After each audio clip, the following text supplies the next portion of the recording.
They built cities without cranes, carved temples without iron, charted the stars without telescopes, and then they vanished.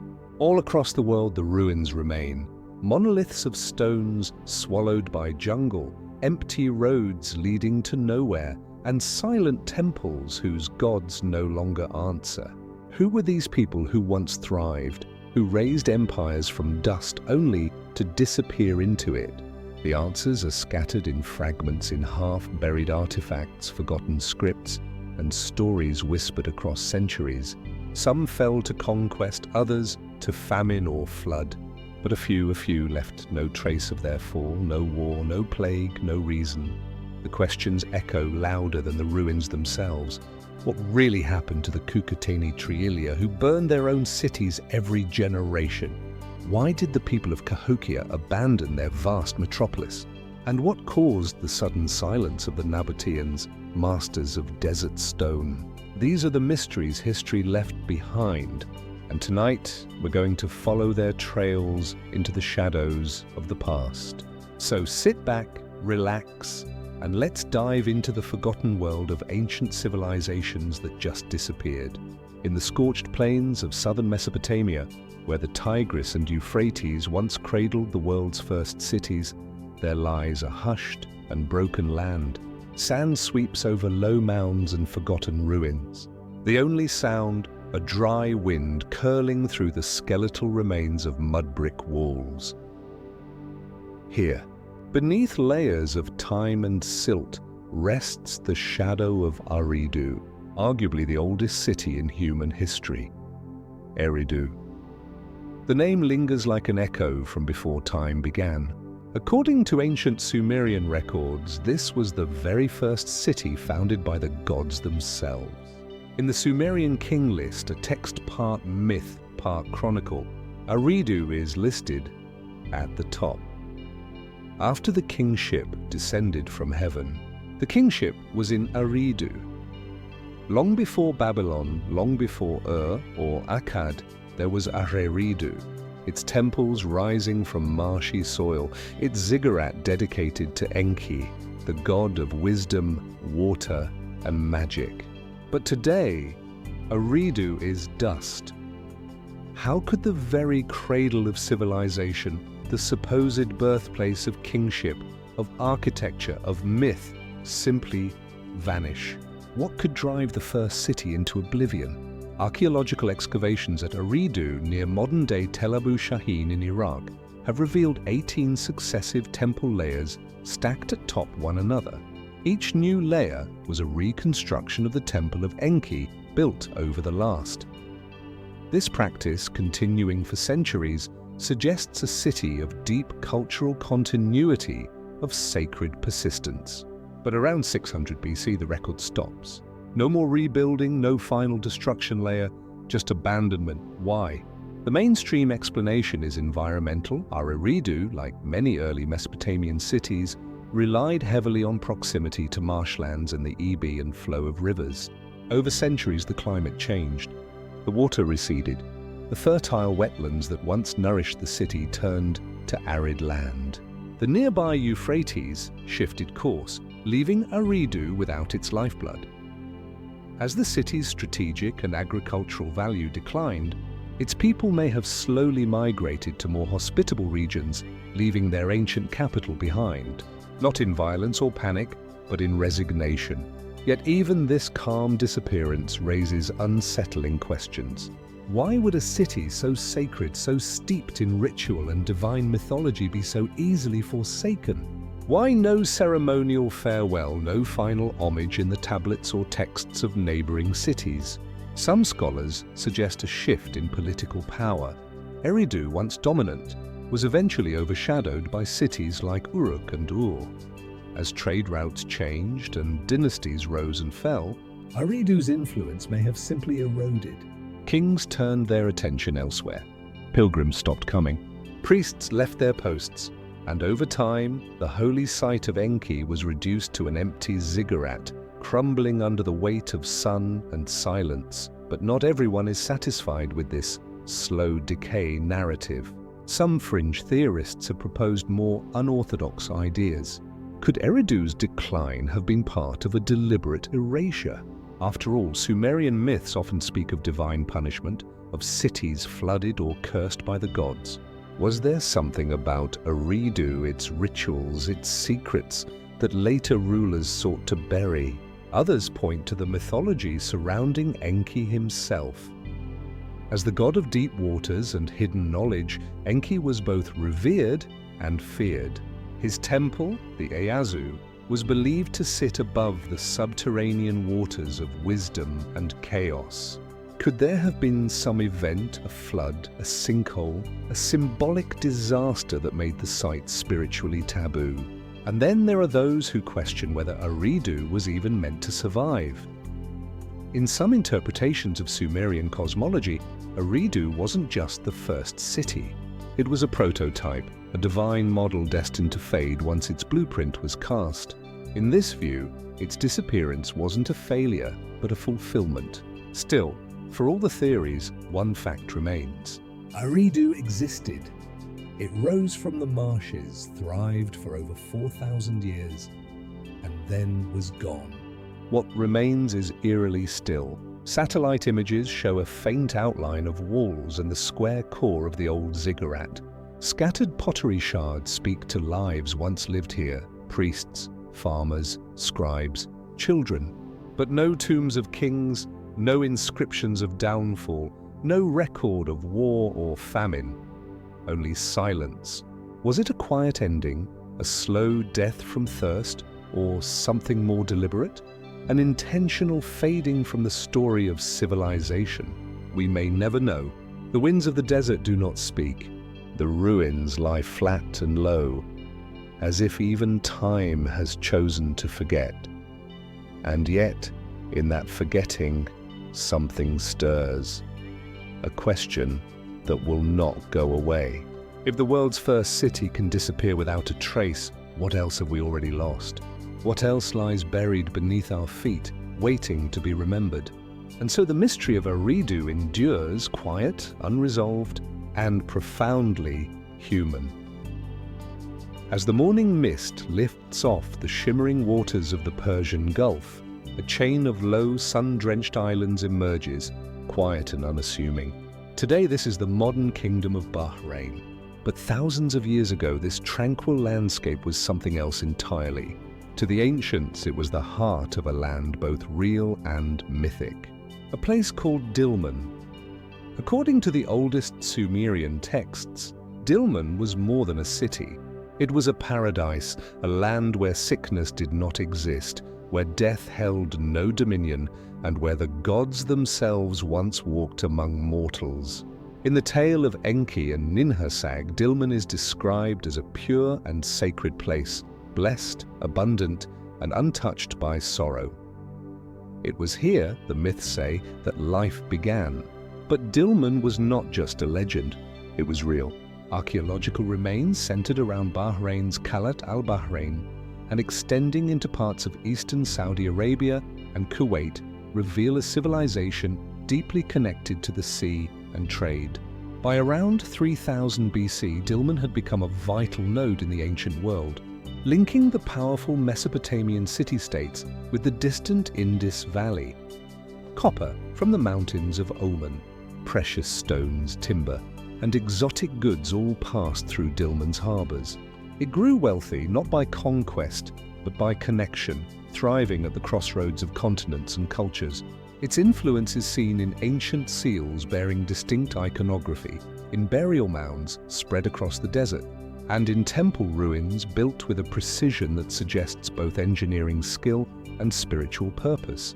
Hundreds of thousands of burial mounds, some small and modest, others vast and elaborate, still dot the northern part of Bahrain, silent witnesses to a complex society that honored its dead with care and ceremony.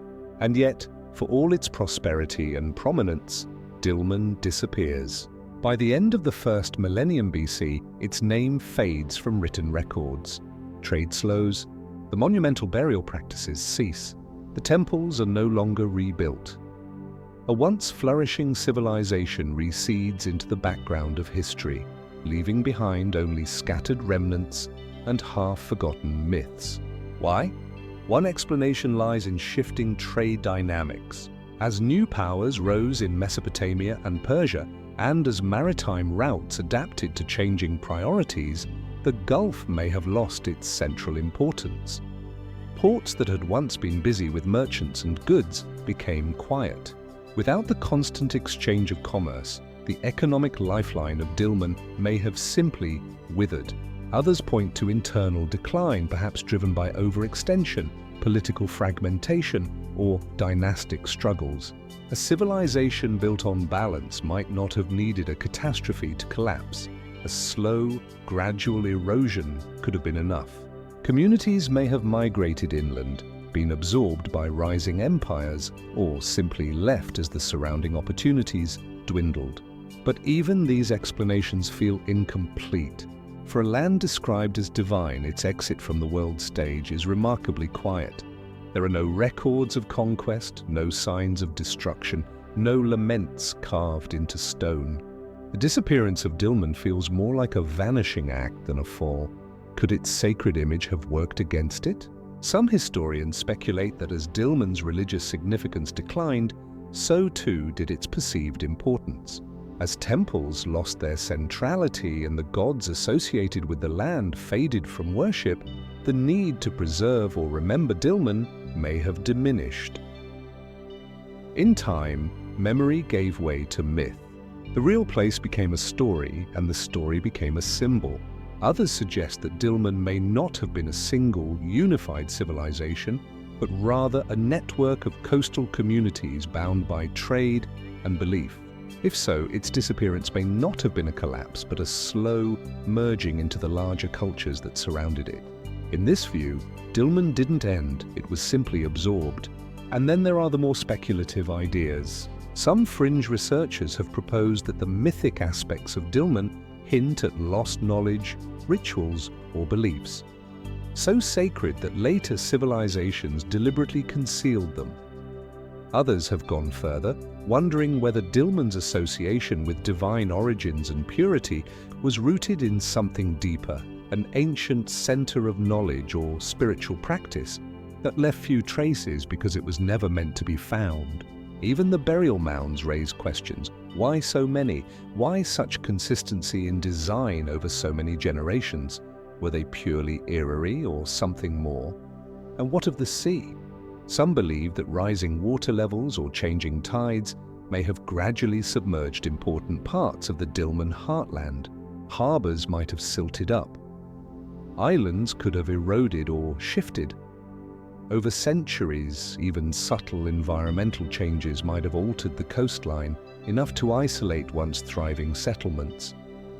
But no dramatic evidence of a flood or disaster has ever been found. Perhaps that's what makes Dilmun so elusive. It didn't burn, it didn't fall, it faded.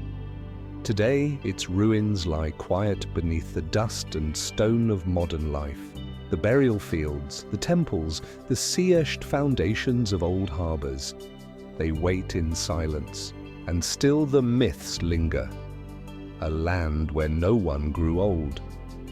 A land where pain did not exist. A land now forgotten. Was Dilmun a real place crowned in myth, or a myth grounded in fleeting reality? The question remains unanswered, the mystery unresolved. And as we continue this journey through the civilizations that vanished without a trace, one truth echoes clearly. The past is not gone. It is merely waiting, buried just beneath the surface. As the wind sweeps across the highlands of eastern Ethiopia, it whispers through the jagged hills and overgrown ruins of a forgotten world. The air is thin here, dry and ancient, scented with dust and mystery. Scattered among the stones are fragments of walls, broken pottery, collapsed tombs, and the remains of once proud structures. These are the ruins of Hara, the so-called city of giants, far from the deserts of Mesopotamia or the shores of the Persian Gulf. The story of Hara feels different, isolated, quiet, but no less compelling. For nestled deep within the Horn of Africa lies the ghost of a kingdom that once flourished, traded, built and thrived before vanishing without a clear trace. Who were the Hala? According to local traditions, they were a powerful and advanced people known for their skill in stonework and their mysterious disappearance. Oral histories speak of them with reverence and with fear. Some believe they were giants. Others say they possessed knowledge lost to time. Whatever the truth may be, the archaeological evidence paints a picture of a sophisticated urban society that existed between the 6th and 15th centuries A. The ruins around Hala near Dirawa have yielded clues, intricately carved tombs, elaborate mosques, fortified walls, and imported ceramics from Persia, India, and even China. These findings suggest that Hara was more than an isolated town. It was a node in a vast trading network that spanned the Red Sea and Indian Ocean, a place where African, Arab, and Asian cultures met, and where wealth and influence flowed through market stalls and caravan routes. And yet, despite all this, Hala disappeared. No written records survive to explain why. No known annals document its decline. There are no tales of conquest, no evidence of cataclysm. One day it seems the city was there and the next, it wasn't. Mainstream archaeologists propose a gradual abandonment as trade routes shifted and new powers like the Sultanate of Eat and later the Adal Sultanate rose in the region. Hala may have been left behind, its influence diminished, its people absorbed. Political shifts, resource depletion, or migration might have drained its vitality slowly, leaving the city vulnerable to time and decay. But this explanation raises its own questions. Why was there no continuation of settlement nearby, no transition to a successor city? Why were some structures left incomplete, as if work had suddenly stopped? Why does Hala occupy such an important place in oral lore, more as a myth than a memory? Some suggest that disease could have played a role, an epidemic that swept through the population, forcing abandonment. Others theorize that Hala may have suffered from internal collapse, perhaps social unrest or conflict with neighboring groups, but so far there is little concrete evidence to support either idea. And then there are the legends. For centuries, local communities have referred to the site as being built by giants. Enormous stone blocks used in Hala's construction do seem disproportionate, unusual for the region. Could the people of Hara have developed advanced engineering techniques now lost to time? Or is this the language of myth, a way for later generations to explain something they could not understand? In some traditions, the Hala are said to have angered divine forces, bringing ruin upon themselves. In others, they are described as having vanished into the earth, swallowed by the land they once ruled. These stories, while not historical, echo a recurring pattern seen across ancient sites. When a culture disappears too completely, legend rushes in to fill the void. One particularly intriguing aspect of Hala is its architecture. Some of the tombs feature dome chambers and intricate inscriptions. Others contain layered burials, suggesting not just local customs, but foreign influence or multicultural integration. A few artifacts even show connections with early Islamic civilizations, raising the possibility that Hala was part of a religious and economic network that extended far beyond Ethiopia's borders. If so, what caused this network to collapse? And why was Hala, a city seemingly thriving and well-connected, left to the wilds? It is worth noting that much of Hara's story remains untold. Excavations have only recently begun in earnest. Many of its structures are still buried beneath centuries of earth. Tombs remain sealed. Entire quarters of the city are unexplored. The silence of Hala is not necessarily final. It may simply be incomplete. But until more answers are uncovered, the mystery remains. A city of trade suddenly still. A people of legend suddenly gone. stones shaped by hands we no longer know, standing in a land that has forgotten the names of those who raised them. Did the Hala vanish quietly as empires shifted? Or did something more profound, something more elusive, lead to their disappearance? The ruins do not speak, but they endure.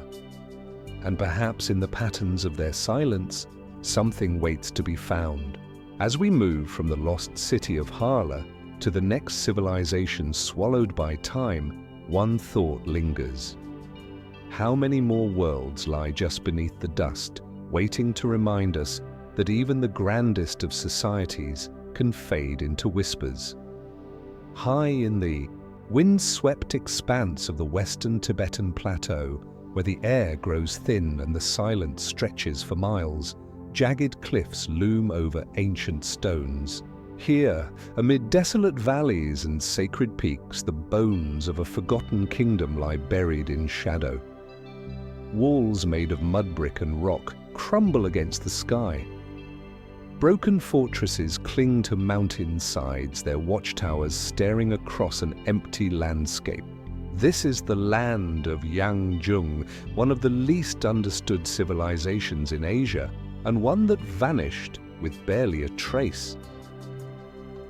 Before Tibet became the spiritual heartland of Buddhism, before its monasteries dotted the cliffs and prayer flags fluttered, across mountain passes the kingdom of Yangjung ruled these lands. Mysterious, remote, and shrouded in legend, it flourished in western Tibet and parts of the Himalayas from around 1500 BC, perhaps even earlier. Its people developed a culture rooted in ritual, astronomy, and a deep connection with the mountains that surrounded them. Yangjung's heart was believed to be the sacred mountain of Kailash, a site still revered today by Buddhists, Hindus, Jains, and followers of the ancient Bon religion. In Yangjung tradition, Kailash was not just a mountain, it was the axis of the world, a celestial pillar connecting heaven and earth. And at its base, the capital city of Kunglong is said to have once thrived with palaces carved into the cliffs and stone temples aligned to the movements of the stars. But almost nothing remains of Kunglong. Its name lingers in texts, its walls lie in ruins, and the kingdom it once governed has vanished. What happened to Yangjung? Historically, it is known that by the 7th century AD, Yangjung was conquered by the rising Tibetan Empire under Gampo. The Bon religion, deeply rooted in Yangjung culture, was gradually replaced or absorbed by Tibetan Buddhism. Political control shifted. Fortresses were abandoned, temples collapsed, and over time, the name Yangjung disappeared from the chronicles. But that is only part of the story.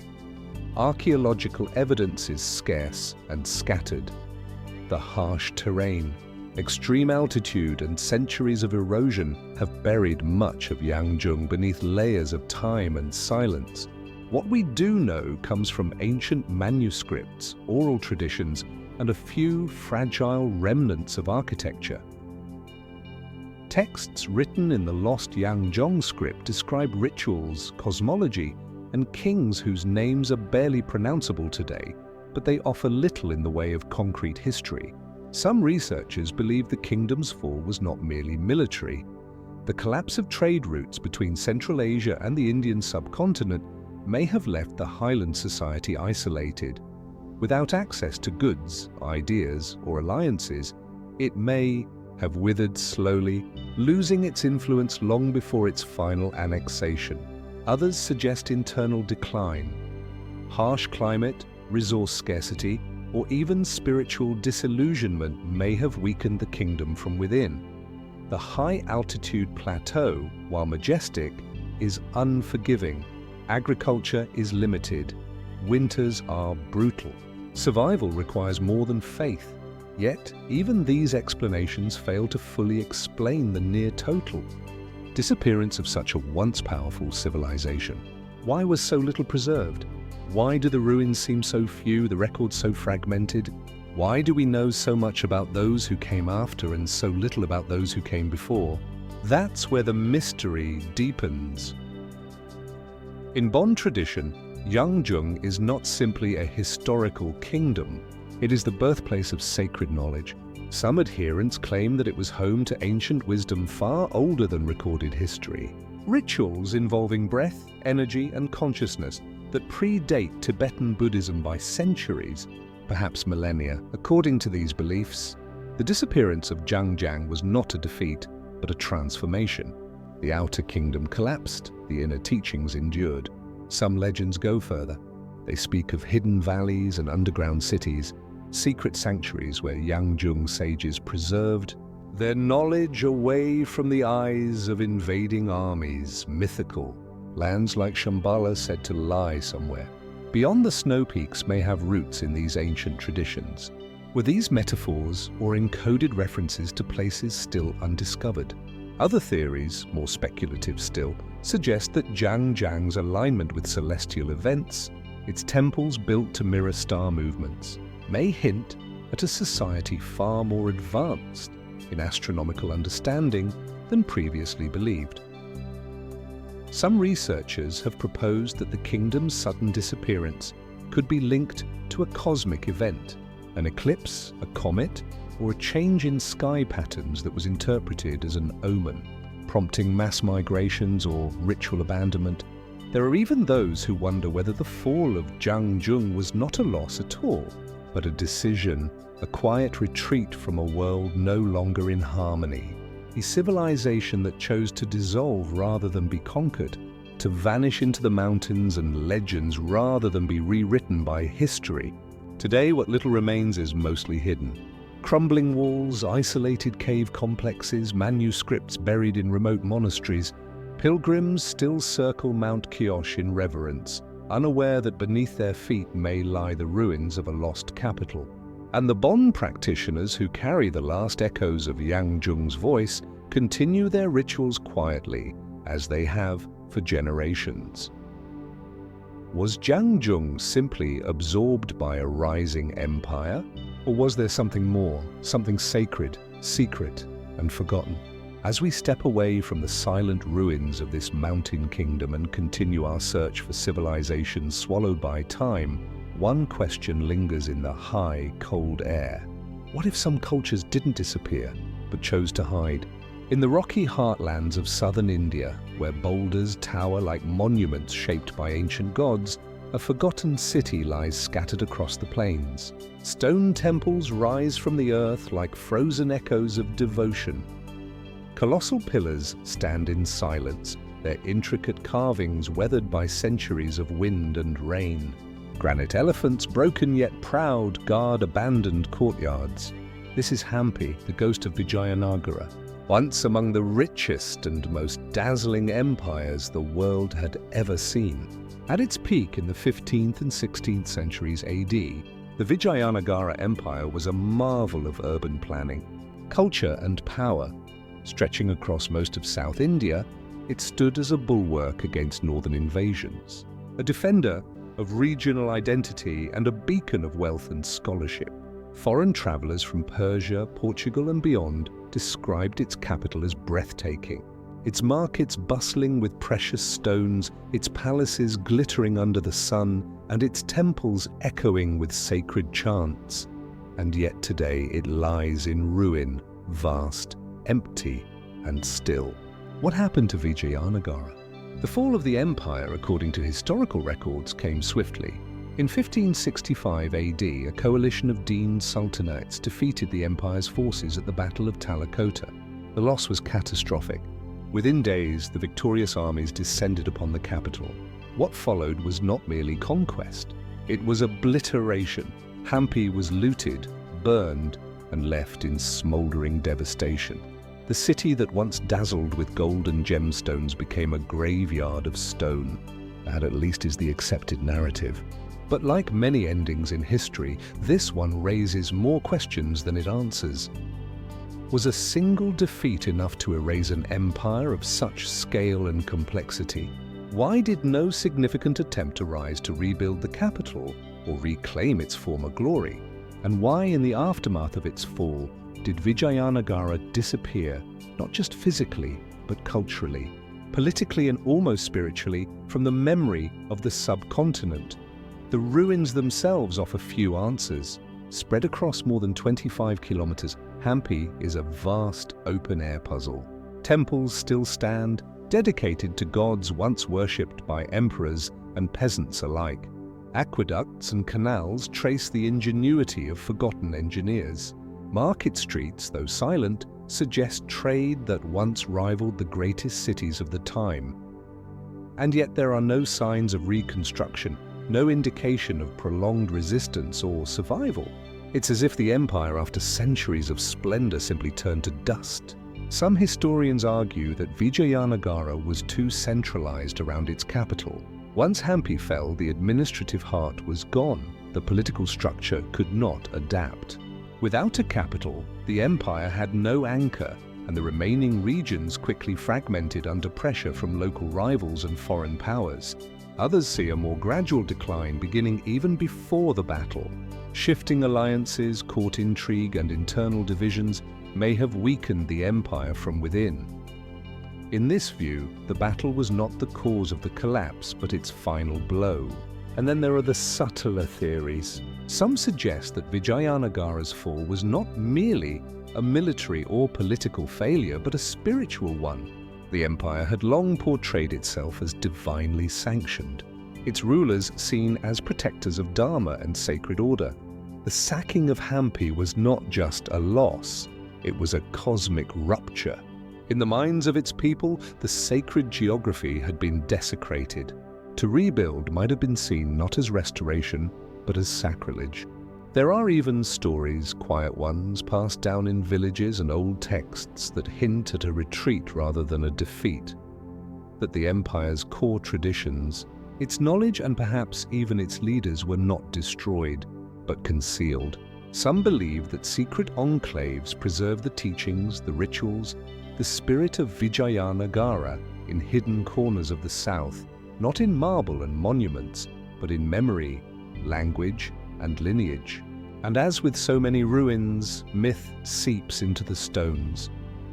Locals speak of hidden chambers beneath the temples, of buried treasures cursed to protect their secrets, of tunnels leading deep beneath the earth where voices still echo at night.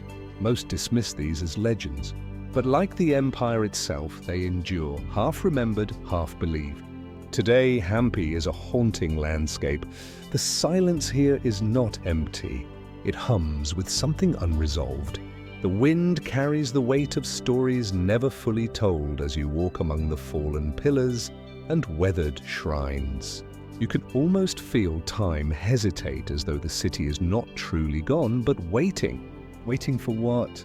Perhaps for someone to see it not just as a ruin, but as a question. How does an empire that ruled millions, that cultivated art, music, science, and philosophy vanish so completely in a matter of days?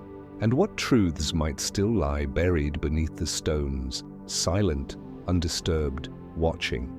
As we move on from the sun-baked ruins of Vijayanagara to the next lost world, one mystery remains.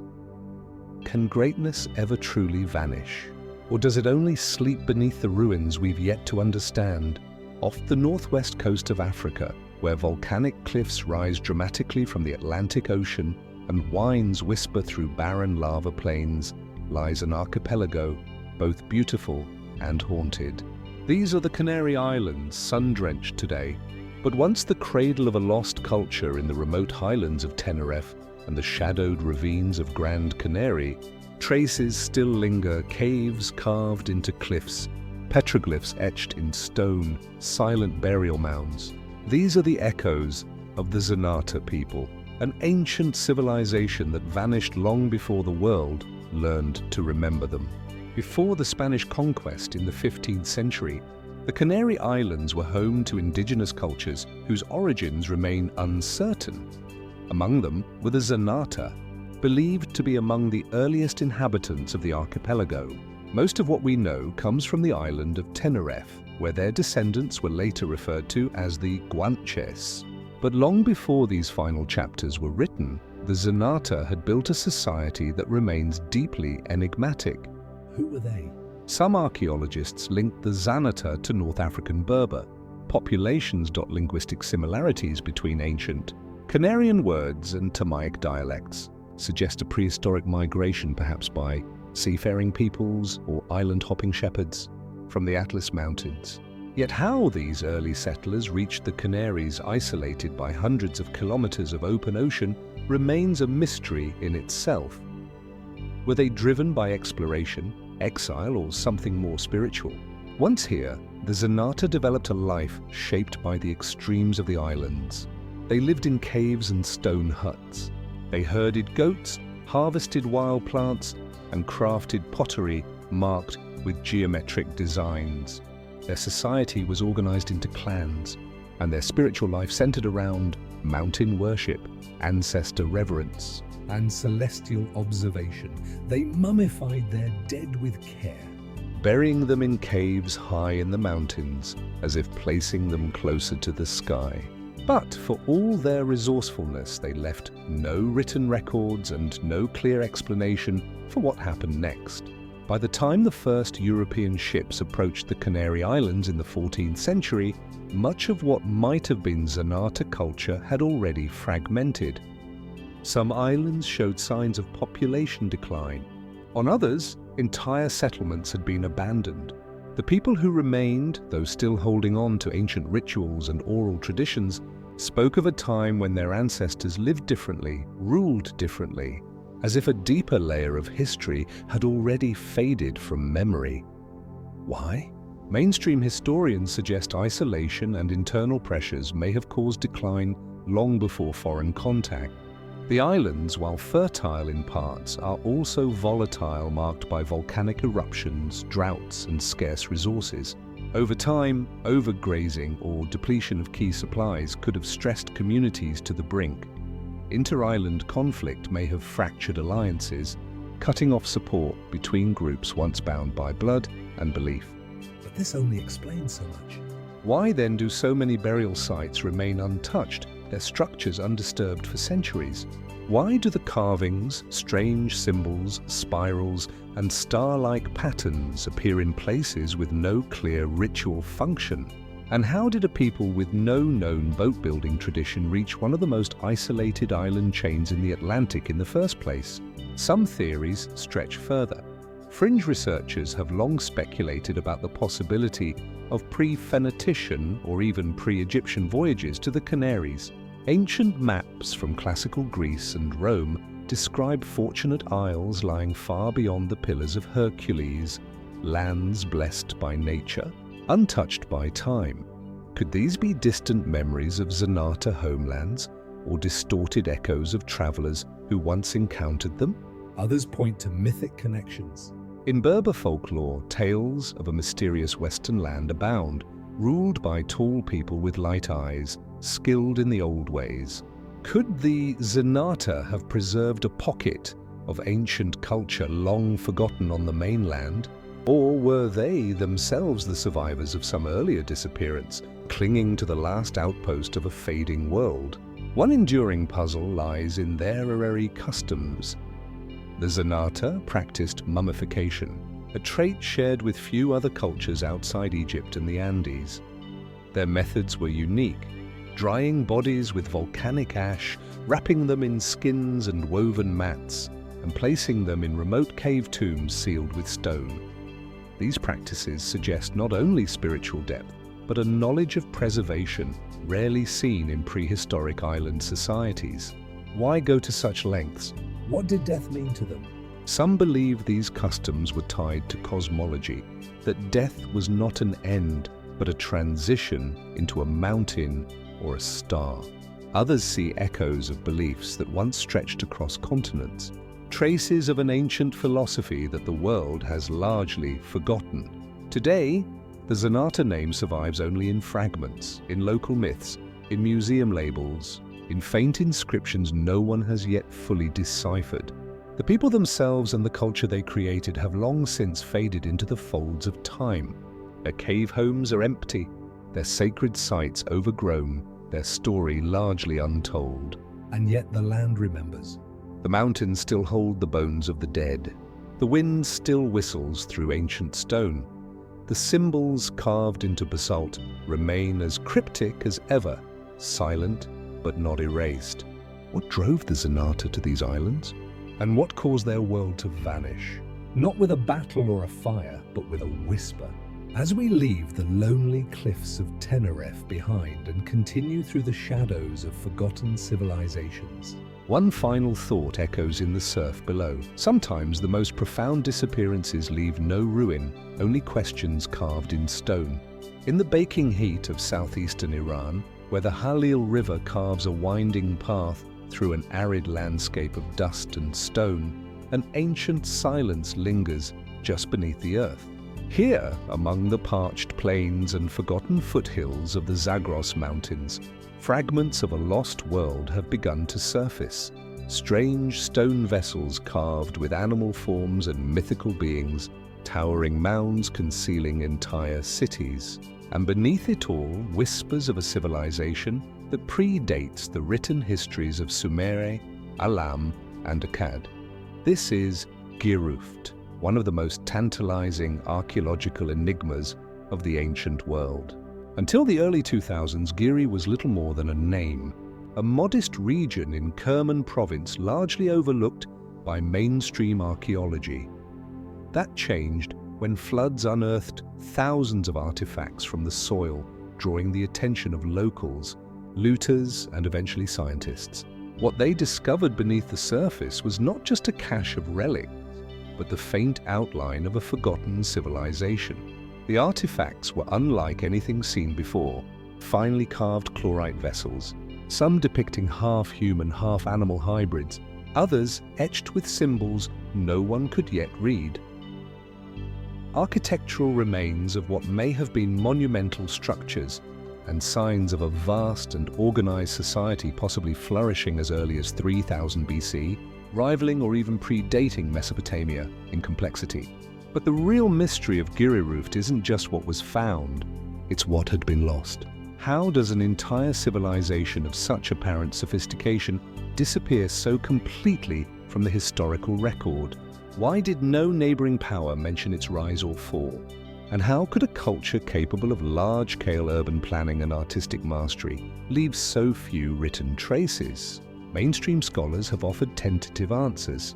Some believe Giruft may have been part of a larger Elamite cultural sphere, absorbed into greater regional powers as political borders shifted and new kingdoms rose. Others suggest that environmental factors such as earthquakes or river course changes may have disrupted life in the region, causing a gradual decline and eventual abandonment of its cities. Indeed, the Hale River itself, once a vital artery for agriculture and trade, may have shifted or dried out over time, leaving behind settlements that could no longer be sustained. In a land where survival has always depended on water, even a modest ecological shift could spell the end of a thriving society. And yet, those explanations don't quite capture the scale of what may have been lost. The more researchers uncover, the more complex Giruft appears to be.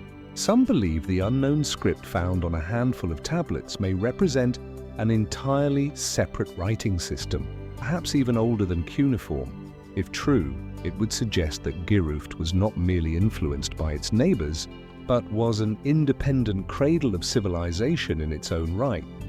This possibility has sparked broader, more speculative theories. Could Giruft represent a missing chapter in human history, a culture that developed in parallel with, or even ahead of, the Sumerians? Was it a forgotten link in the chain that led from prehistoric settlements to the great urban centers of the Bronze Age? And if so, what happened to its knowledge, its beliefs, its people? Some have drawn comparisons between Giruft and legends of lost cities in the East, kingdoms of immense wealth and wisdom swallowed by time. The detailed carvings, the fantastical creatures, and the apparent reverence for cosmological order have led a few fringe theorists to connect Giruft with ancient mythologies that speak of sacred knowledge, passed down from forgotten ancestors. There are even those who speculate that Giruft may have served as a crossroads where nomadic cultures from Central Asia settled farmers from the Iranian plateau. And early Mesopotamian traders met, exchanged, and inspired one another. If true, then the ruins of Giro may hold clues not only about one civilization, but about the very fabric of early human interconnectedness.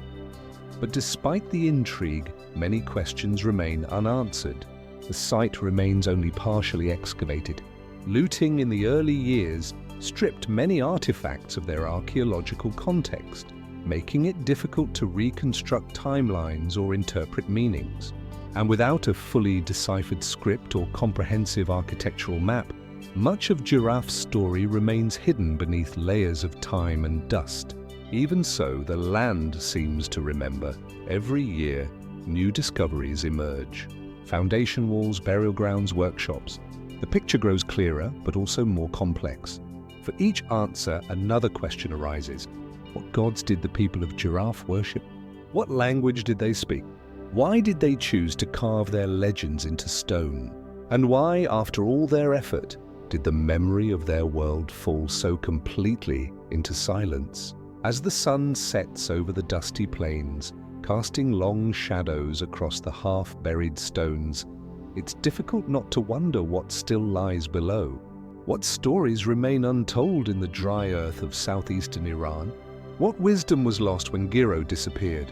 Not with fire or conquest, but with a quiet fading from time itself.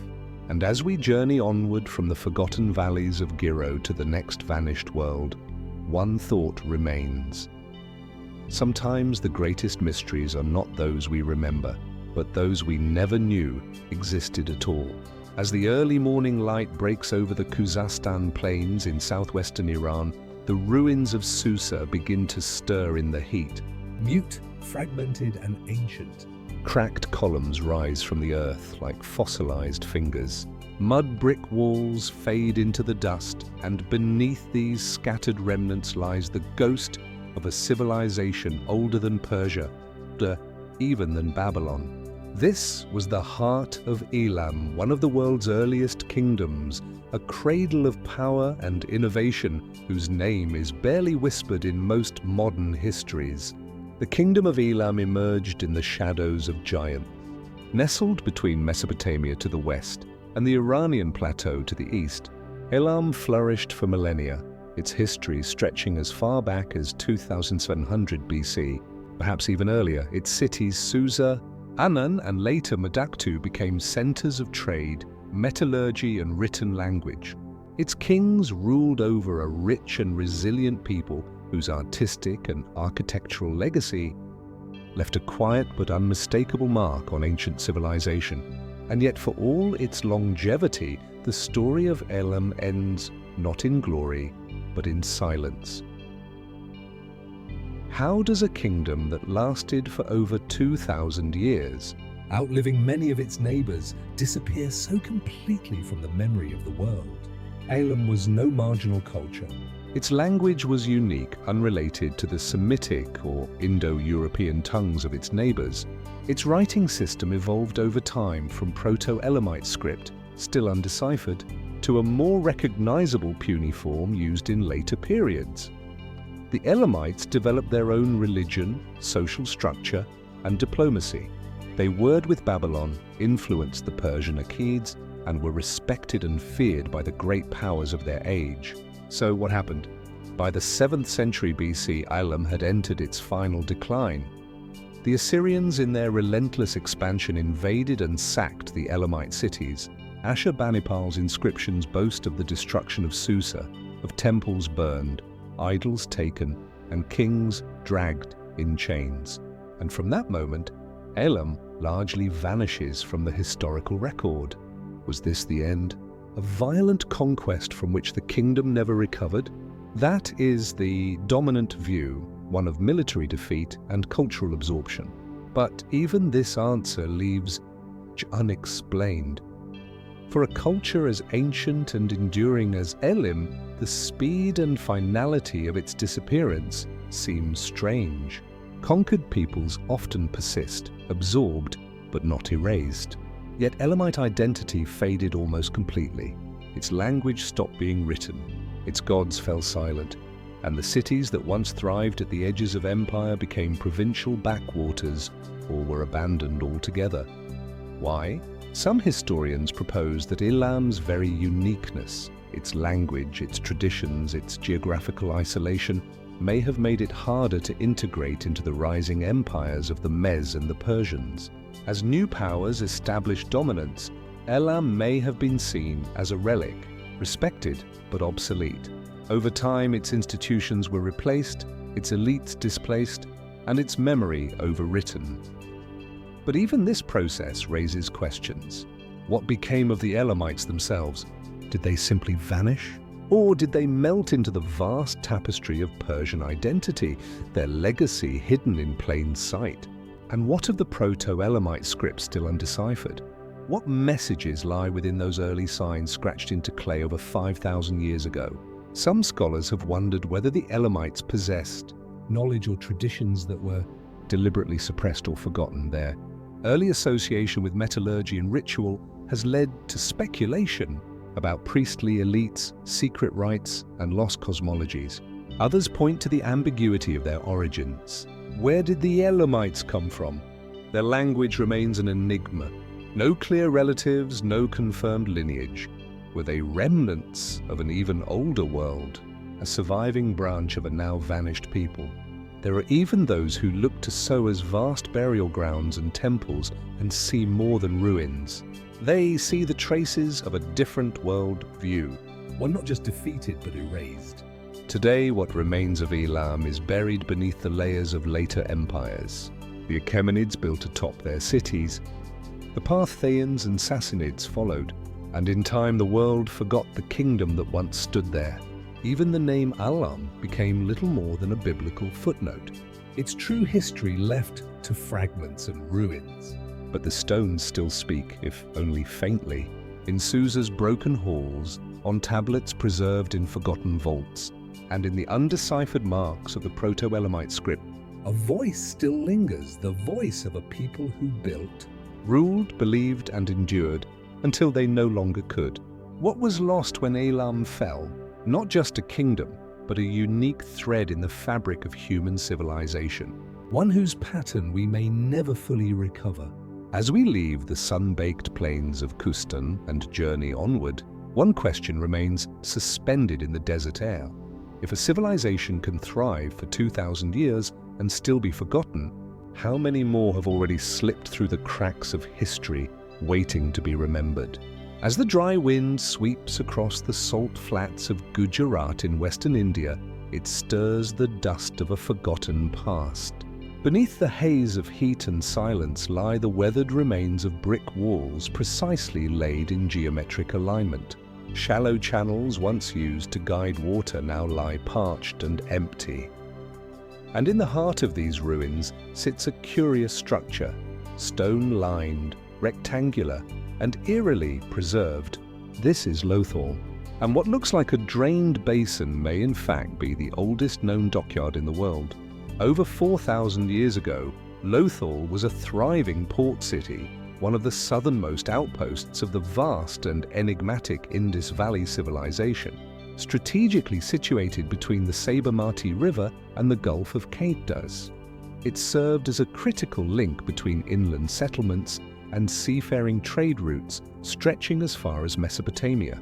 Artifacts recovered here: carnelian beads, ivory combs, copper tools, and etched seals suggest a cosmopolitan city engaged in commerce, industry, and ritual. But Lothal was more than a trade hub. Its layout speaks to an advanced sense of urban planning. The city was built on a raised platform with separate zones for residences, workshops, and markets. Drainage systems were meticulously engineered. Brick-lined wells provided fresh water. And then there's the dock. An astonishing feat for its time, complete with cell gates, spillways, and mooring stones. Its presence implies not only maritime knowledge, but a command of hydraulic engineering rarely seen in Bronze Age cultures. And yet, this city, so carefully planned and purposefully constructed, did not endure.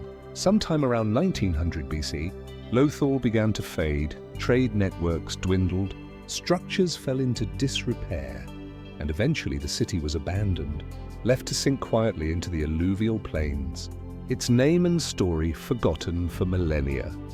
What caused its decline?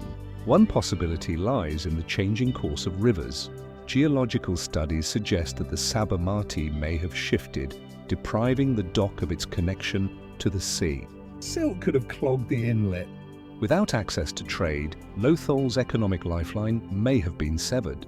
If so, its decline may have been slow and inevitable, a city strangled by the very landscape that once nourished it.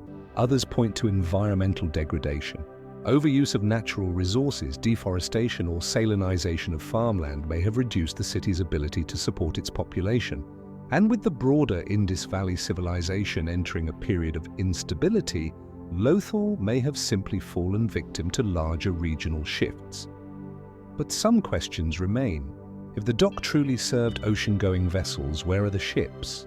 Where are the anchors, the harborside warehouses, the remains of a bustling port economy? Was the basin really a dock, or could it have served another function? Some researchers have proposed that the structure was in fact a large irrigation tank or reservoir used to store water during dry months. Still others point to the uniformity of decline across the Indus civilization. Around the same time that Lothal was fading, cities like Mohenjo-daro, Harappa and Kalibangan were also being deserted. No evidence of invasion or widespread violence has been found. Instead, the pattern suggests a gradual, almost systemic collapse. Was there a prolonged drought, a breakdown in civic organization, or did a cultural shift cause people to abandon their cities in favor of smaller, more sustainable rural communities? More speculative theories linger at the edges. Some fringe voices have suggested that the Indus people, including those of Lothal, possessed lost knowledge of navigation and astronomy that has yet to be fully understood. The precision of the city's layout, its cardinal orientation, and the sophistication of its dock continue to inspire curiosity. Could Lothal represent a deeper legacy of ancient science, one forgotten not by failure but by design? Another mystery lies in the script. The Indus script found on seals and pottery at Lothal and across the civilization remains undeciphered. Do these symbols record trade transactions, rituals, histories, or warnings? Until the script is understood, much of Lothal's story will remain silent, buried beneath signs we cannot yet read. And then there is the human element. Despite extensive excavation, few human remains have been found at Lothal. Was the population small? Were they buried elsewhere? Or did they leave en masse for reasons lost to time? Today, the sun-bleached stones of Lothal sit quietly in the fields. Tourists wander its lanes. Scholars debate its meaning. And yet the atmosphere here remains charged with a certain gravity. A sense that this was not just a city, but a portal into a civilization that still refuses to fully reveal itself. How could such a meticulously designed city, deeply integrated into global trade networks, vanish without war, without fire, without final words? As we move on from the forgotten docks of Lothal and continue our journey through history's lost worlds, we're left with a question that is as unsettling as it is enduring. How much of our shared past still sleeps beneath the soil, quiet, intact, and waiting to be remembered? In the misty valleys of southeastern Korea, where forested hills roll gently into quiet plains, ancient tombs rise like grassy mounds from the earth. These rounded silhouettes, serene and undisturbed, hold within them the secrets of a once great kingdom. Gyeongju, now a modest city, was once the beating heart of Silla, a realm of gold, poetry, and silent disappearance. The kingdom of Silla, founded in the first millennium BC and flourishing until the 10th century AD, was one of the longest-lasting dynasties in East Asian history. Over time, it transformed from a tribal confederation into a highly centralized monarchy, eventually unifying most of the Korean peninsula. Its people crafted exquisite crowns of gold, traded with Tang china, and built temples that shimmered with celestial intent. The capital city, then known as Seorabol, became a cultural and religious center, a place where Buddhist monks chanted sutras under wooden pagodas and philosophers debated the shape of the cosmos. And yet the name Silla is barely known beyond Korea's borders. Its legacy is overshadowed, its story fragmented. A civilization that lasted over 1,000 years disappeared into the folds of history with little fanfare. What happened? The clues lie scattered in tombs and temples, in chronicles both native and foreign. From the 6th to 8th centuries AD, Silla reached a golden age. The unification of the three kingdoms, Goguryeo, Baekje, and Silla, under Silla's rule, created a powerful and sophisticated state. Buddhism flourished. Massive temple complexes like Hangyongsa and Bulgukha rose from the land. The famous Seokaram Grotto was carved, an artificial cave housing a granite Buddha that gazes into eternity with calm detachment. Trade and diplomacy connected Silla to the wider world. Envoys traveled to the Tang court. Silk, ceramics, and scrolls flowed between Korea and China. Maritime routes carried Silla ships to Japan and beyond. And yet behind the splendor, cracks began to form. By the 9th century, internal divisions grew. Aristocratic clans vied for influence. Peasant uprisings erupted across the countryside. The centralized authority that once held the kingdom together began to weaken. The royal court, once the center of cultural brilliance, became a stage for factional intrigue. Still, the collapse was not sudden. It was slow, quiet, like a tide receding from the shore. In 935 AD, after years of unrest and rebellion, the last king of Silla formally abdicated. The throne was handed over to Goryeo, a rising power that would come to unify Korea under its own banner. Silla's final bow was dignified, almost graceful. There was no great war, no mass destruction. The kingdom simply stepped aside. But that's where the mystery deepens. Why did a kingdom so rich in culture and intellect fade so completely from the regional spotlight? Why do so few ruins of its capital remain? Why were so many of its temples lost to time? One explanation lies in the nature of its fall. Unlike empires brought down by fire or invasion, Silla's end was administrative, a peaceful transfer. But peace too can be erasure. In the transition, monuments were repurposed or neglected. Cultural memory was rewritten under the Goryeo dynasty. What had been sacred became outdated, and Silla's once luminous image was dimmed, not by violence, but by forgetting. Others suggest a more spiritual cause. Some historians and monks have pointed to the kingdom's deep commitment to Buddhism, specifically to the Maitra tradition, which emphasized a future messianic age. As Silla struggled, many believed the kingdom had spiritually fallen out of harmony with cosmic law, that its dissolution was not failure but fulfillment, a necessary return to balance before rebirth. There are even stranger theories. Local legends speak of hidden libraries, secret scrolls, and knowledge buried with the kings. The tombs of Gyeongju, some still unexcavated, may hold texts that illuminate what truly occurred during Silla's twilight.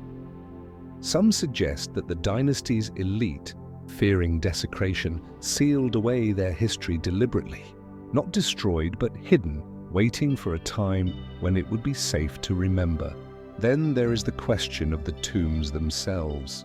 Unlike the grand stone pyramids of Egypt or the towering stele of Axum, Silla's burial mounds appear modest, grassy, round, and quiet. But beneath them lie wooden chambers filled with treasures. Gilded belts, jade ornaments, swords inlaid with gold, and ceramics of impossible delicacy. These objects speak not of decline, but of pride, of care, of reverence. Why such opulence buried in anonymity? Was this humility or a farewell? Today, the old capital is quiet. The streets of Gyeongju hum softly with modern life. But in the early morning, when the fog drifts low and the tombs cast long shadows, it is easy to imagine the lost kingdom stirring beneath the soil. Easy to believe that Silla is not gone, just resting, waiting to be understood.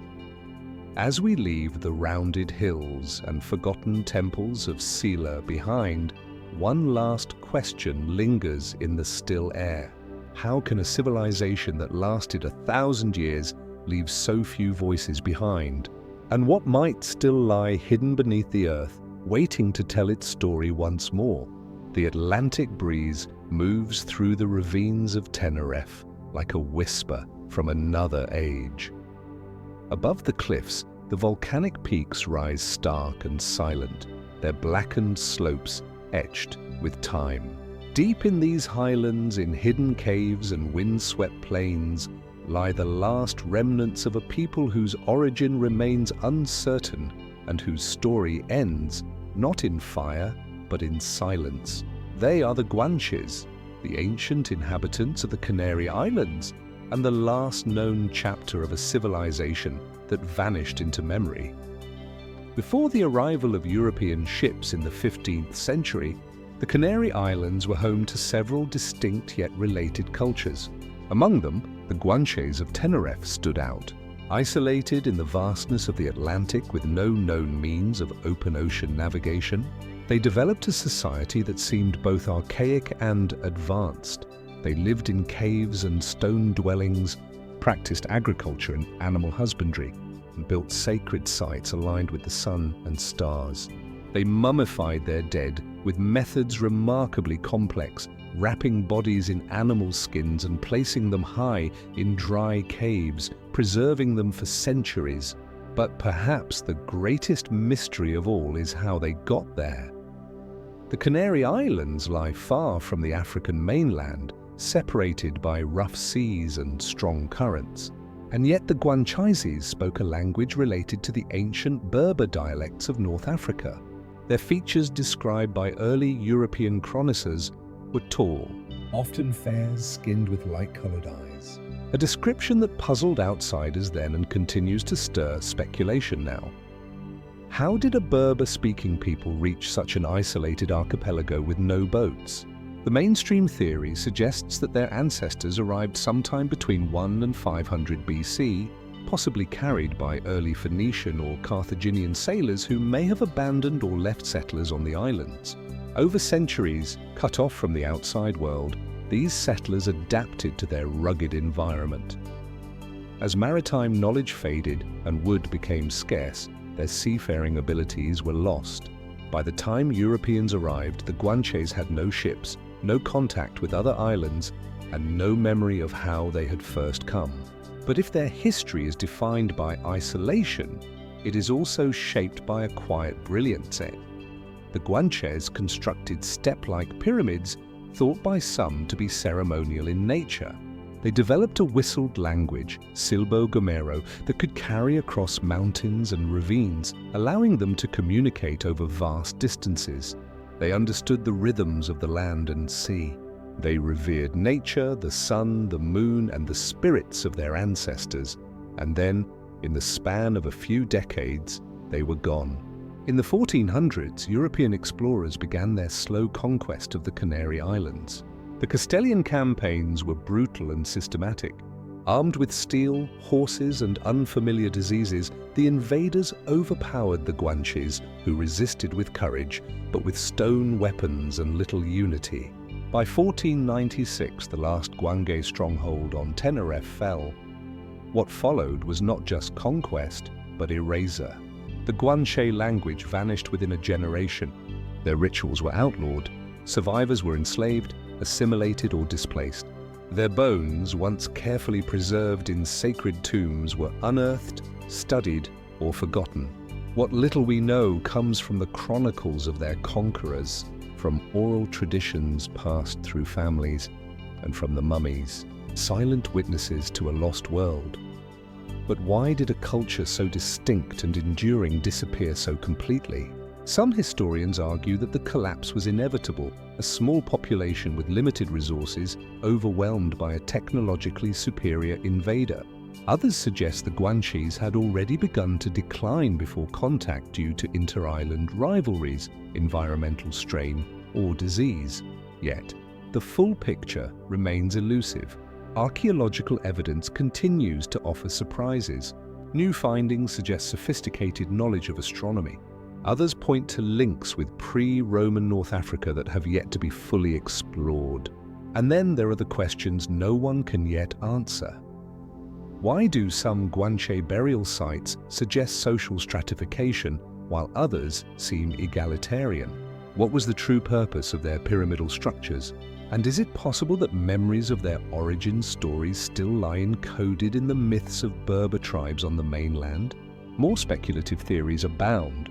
Some claim that the Guanche were remnants of a much older, lost civilization, perhaps survivors of prehistoric maritime cultures forgotten by history. Others suggest they preserved fragments of ancient knowledge brought across the sea long before the age of recorded exploration. These ideas remain controversial, unproven, but they speak to a deeper truth. The Guanches left behind more questions than answers. Today, their presence lingers in place names, in museum collections, and in the bloodlines of Canary Islanders who still trace ancestry to these vanished people. The winds that move through the high caves carry no voices. But the silence is not empty. It waits and watches. How did a people so distant, so distinct, come to settle these islands?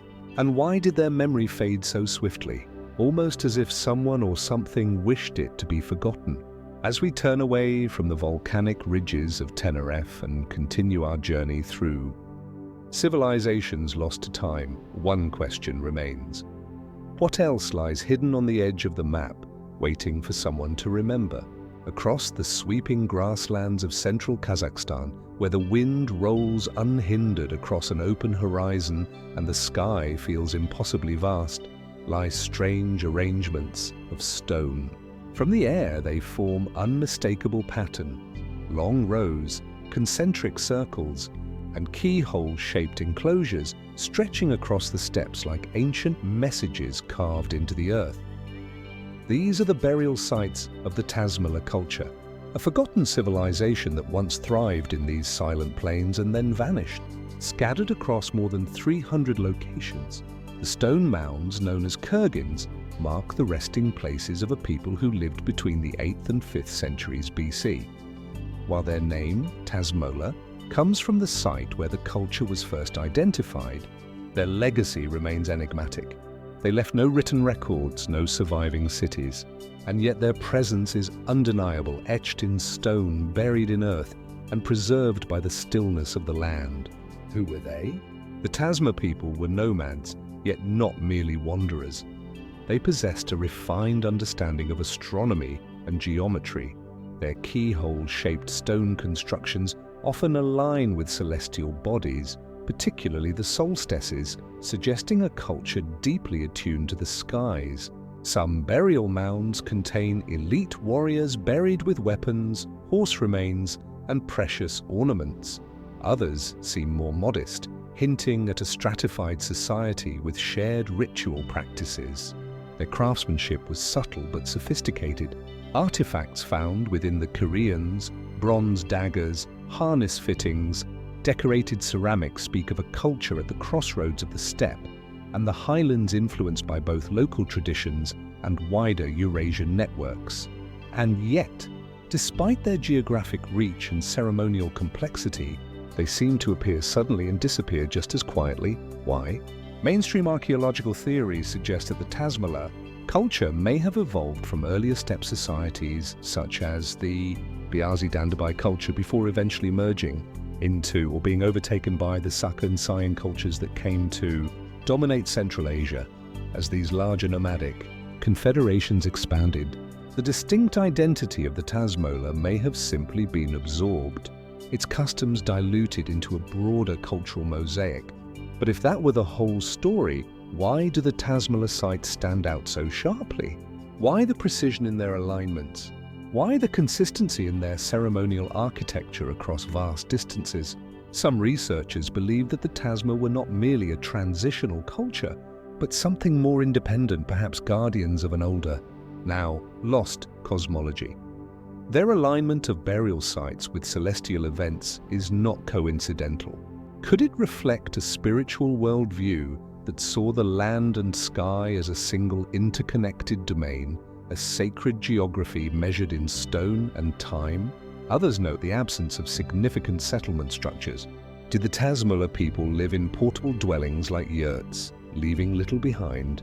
Or were their daily lives so entwined with the movement of herds and the rhythm of nature that permanence was never the goal?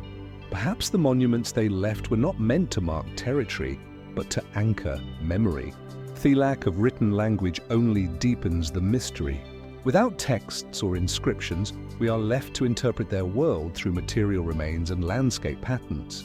Are we seeing burial grounds or something more complex, ceremonial calendars, ancestral pathways, or sky maps inscribed into the land? More speculative voices have gone further.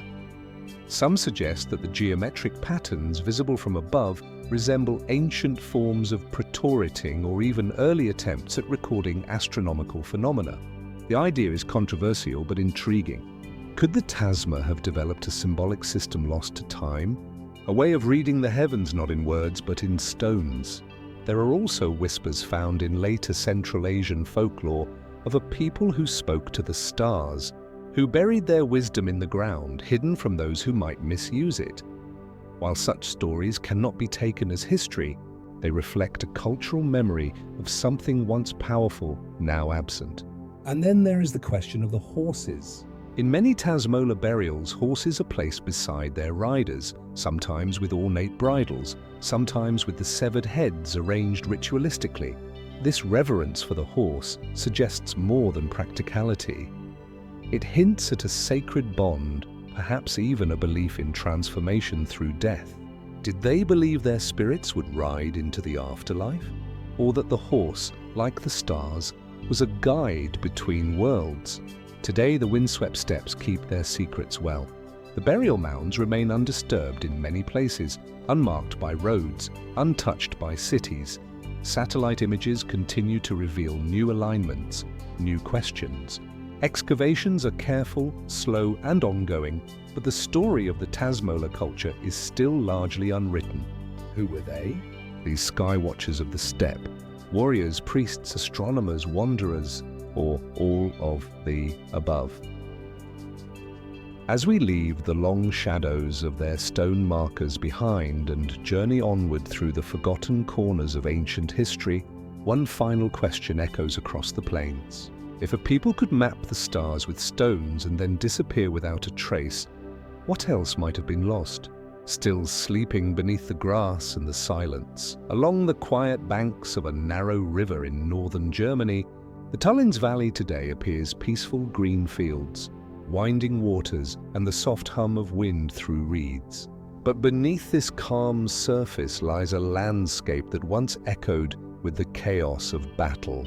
Spears splintered, bones shattered, and hundreds, perhaps thousands of warriors clashed in what may be the oldest known large-scale battle in European history.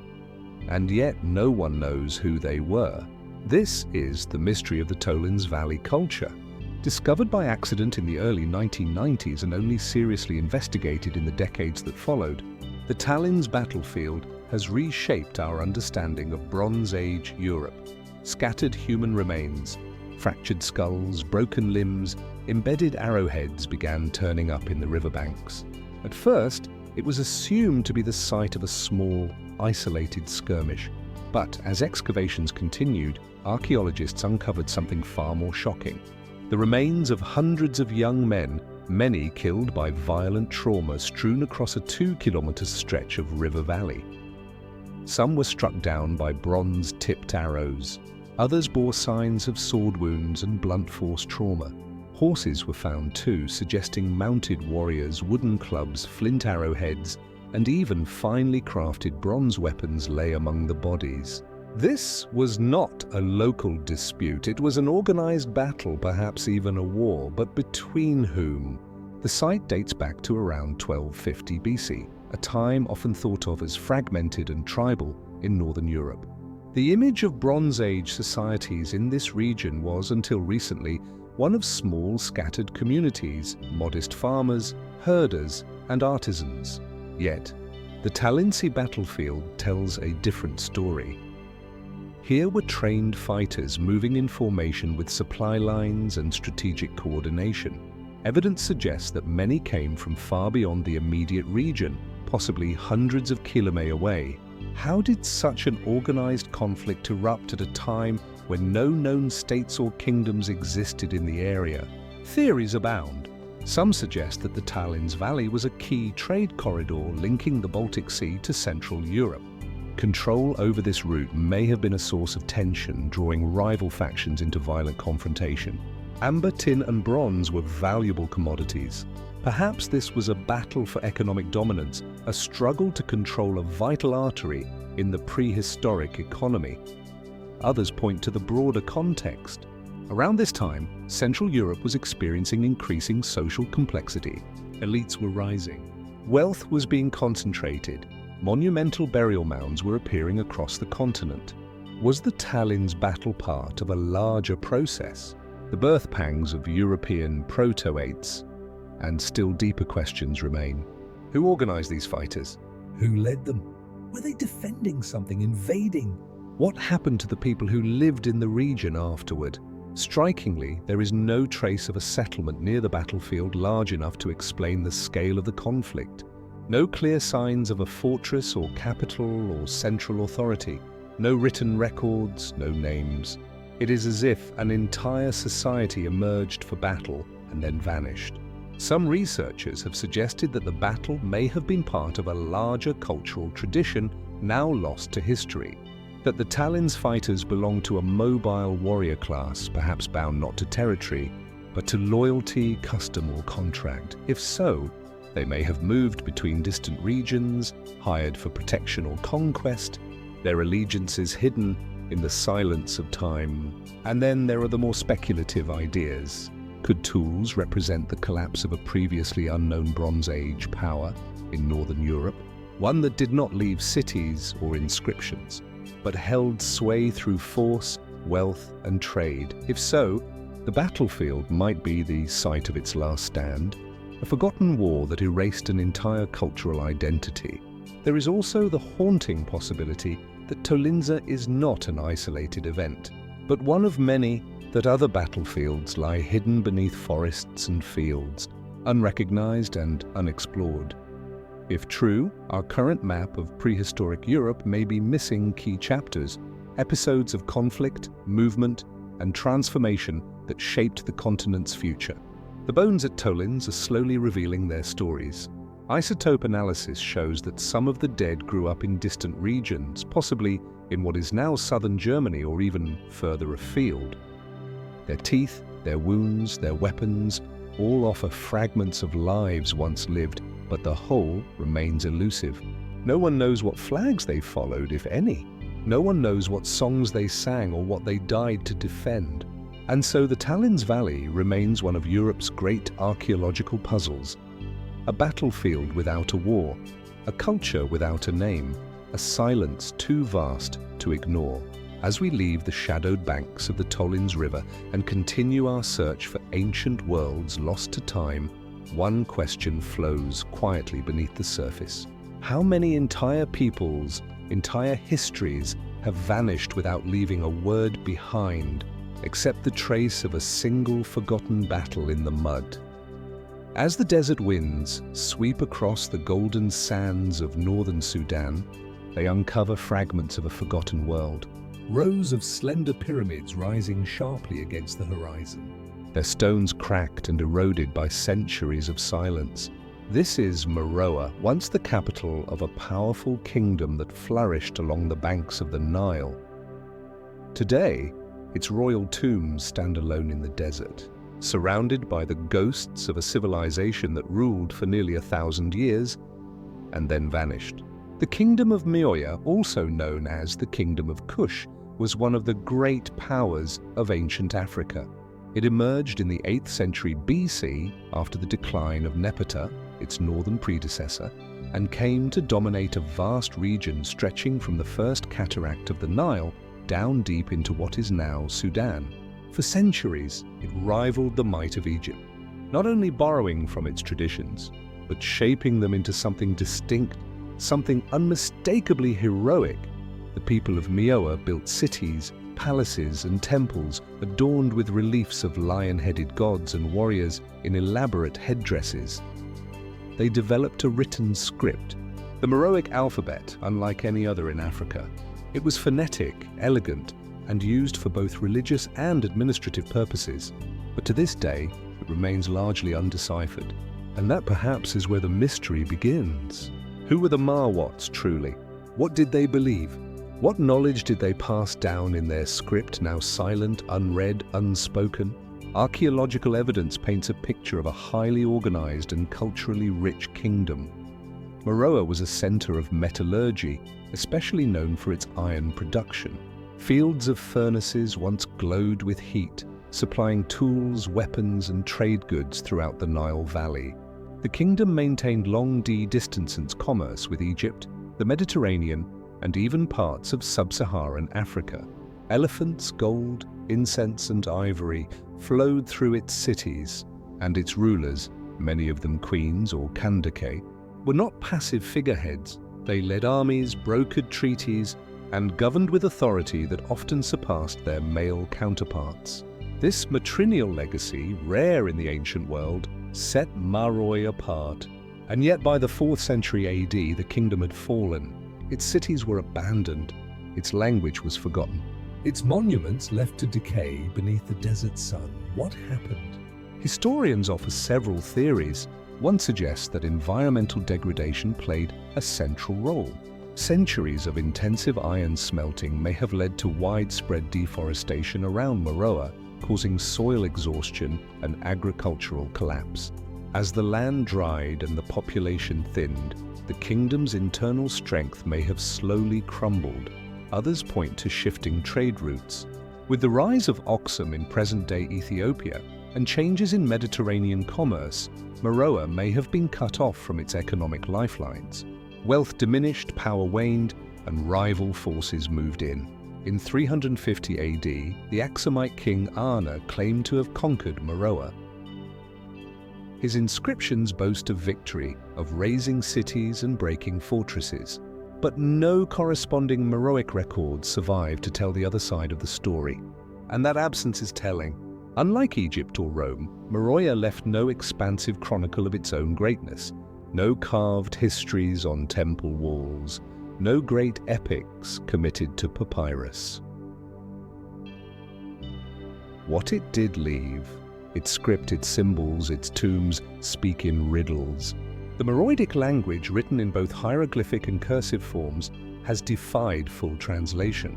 We can identify names, titles, and some recurring words, but the grammar, the meaning, the voice is lost. Could it be that within these unbroken codes lies the explanation for the kingdom's disappearance? Was there famine, revolt, spiritual upheaval? Or did Meroa, facing inevitable decline, choose silence over spectacle, fading not in destruction, but in quiet resignation? Speculative theories have taken root in this silence. Some researchers wonder if Meroa was more than just a political kingdom, perhaps a religious or esoteric center as well.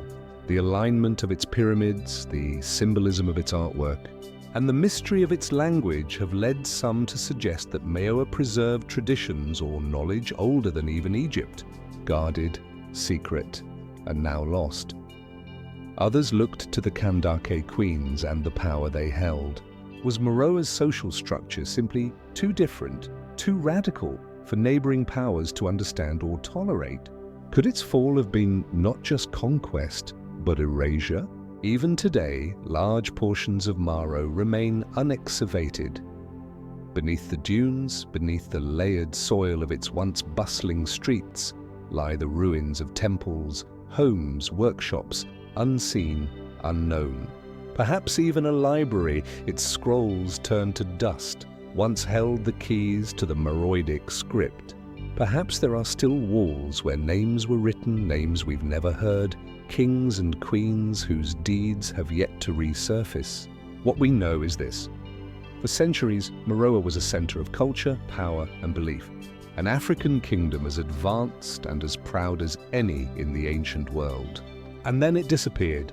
As we step away from the shadow of its slender pyramids and continue our journey through lost civilizations, one question remains buried in the desert sands. If a kingdom that forged iron, ruled queens, and wrote its own language could vanish so completely, what else might lie forgotten just beneath the surface, waiting to be found? Amid the thick green of Guatemala's Pen jungle, where the trees rise in ancient silence and the canopy drips with the echo of birdsong, lie the ghostly outlines of something unexpected. Not towering temples like those of Teal, not jungle-covered pyramids or lost causeways, but a grid, a precise, deliberate geometric city plan etched into the earth. This is Nixonik, a place unlike any other in the ancient Maya world, and a mystery that refuses to settle into known patterns. From above, the layout of Nixon Cheech is startling. Instead of the organic sprawl that characterizes most Maya cities, this settlement is organized along a strict east-west axis. Streets and avenues form a near-perfect grid, oriented with an almost obsessive regularity. Monumental architecture is clustered not at the city's heart, but toward the west, perhaps deliberately placed to align with celestial events or to emphasize a spiritual center beyond mere geometry. This wasn't an accident. It was planned, controlled, designed, but who designed it and why? Nixon Cheech dates to roughly 600 to 300 BC during the Middle Pre-Classic period, long before the classical golden age of Maya civilization.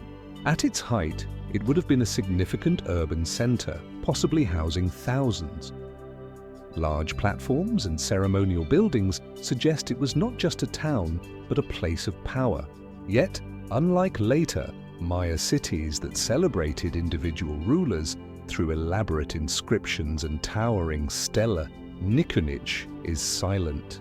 There are no names, no known kings, no grand monuments proclaiming divine descent, and perhaps most intriguingly, no later city ever replicated its design. Why? The Maya, known for their brilliant artistry, complex calendars, and celestial alignments, typically built their cities to reflect the natural landscape and the cosmos. Hills, caves, rivers, these were sacred elements woven into the spiritual geography of urban life. Cities grew in response to ritual needs, not rigid planning. But Nixonik breaks from this entirely. Its grid suggests control, uniformity, even surveillance. Was this an experiment in centralized governance? A society where rulers sought not just loyalty, but order? Did its people live by strict regulations guided not only by spiritual beliefs, but by imposed design? And if so, why did it not endure? Mainstream theories suggest that Nixtune may have represented a rare phase of early state formation, a short-lived attempt at consolidating power under a centralized authority. Perhaps it was a response to growing social complexity or a reaction to external threats. The rulers may have sought to impose unity through architecture, shaping behavior through space itself. But as later Maya cities rejected such rigidity, embracing spiritual and spatial fluidity, it's possible that this approach was deemed unnatural or even oppressive. Was Nixonik abandoned because it failed to inspire devotion? Because it lost touch with the sacred landscape? Or was its downfall more violent, more sudden? Archaeological layers suggest eventual decline, though no evidence of catastrophic destruction has yet been uncovered. Like so many ancient places, it seems to have faded rather than fallen, quietly losing influence, its plazas emptied, its avenues swallowed by jungle. And then there's the question of its uniqueness. Why do we find no other Maya city planned in this fashion? Why this single grid at this single time in this one place? Some have speculated that Nixonik might reflect outside influence. Its layout resembles early cities in Mesopotamia or Egypt more than it does its Mesoamerican neighbors. Could long-forgotten contacts, cultural exchanges via trade or migration have planted an architectural idea in this distant corner of the world? It's a tantalizing thought, though one not yet supported by solid evidence. Others wonder whether Nix was the ceremonial or administrative capital of a theocratic order, one that required discipline, conformity, and a clearly structured environment. If so, its disappearance may signal the collapse of that order, or a rejection of its ideals. There are stranger theories still. The city's rigid symmetry and lack of later imitation have led some to propose that Nix was never meant to be a city in the traditional sense, but rather a ceremonial blueprint, perhaps a physical manifestation of a cosmological map or an earthly imitation of an otherworldly vision. If that were true, then what was the role of those who lived there? Were they residents or participants in a greater ritual? And what does it mean that such a vision was never replicated again? Today, Nix lies half buried, its symmetry visible only to those who know where and how to look. There are no grand museums dedicated to it, no throngs of visitors walking its grid. It remains one of the most curious and overlooked puzzles of the ancient Maya world. A city without successors, a plan without precedent, a silence without explanation. As we step away from the geometric shadows of Nix, one final question follows like the rustle of wind through tall grass. Was this city the first glimpse of a world the Maya chose to leave behind, or the last remnant of a vision the world was not ready to embrace? Beneath the sun-scorched plains of Central Asia, where the desert brushes the edge of the mountains and the rivers run like veins through an unforgiving landscape, there once thrived a world now barely remembered. At first glance, the region seems desolate, empty, but hidden beneath layers of sand and silence lie the crumbling walls of cities that predate history as we know it. This was the heartland of the Bactria Margana archaeological complex, known simply as BMAC, a civilization of palaces, temples, and mystery that rose in isolation and then quietly vanished. Discovered in the 1970s by Soviet archaeologist Viktor Saranity, the BMAC redefined what we thought we knew about the Bronze Age in Central Asia. Stretching across present-day Turkmenistan, northern Afghanistan, eastern Iran, and southern Uzbekistan, it flourished between 2300 and 1700 BC. At its core were sites like Gonareb, Dashli, and Togalog, settlements fortified by thick mud brick walls containing ceremonial platforms, elaborate tombs, and astonishing artifacts of gold, lapis lazuli, and carved stone. But what makes BMAC so extraordinary is not just the richness of its material culture, it's the isolation. These cities did not rise along the great rivers of Mesopotamia or the Nile. They were built in the middle of the desert, fed by canals that drew life from mountain streams, shaped by an intelligence that left no written trace.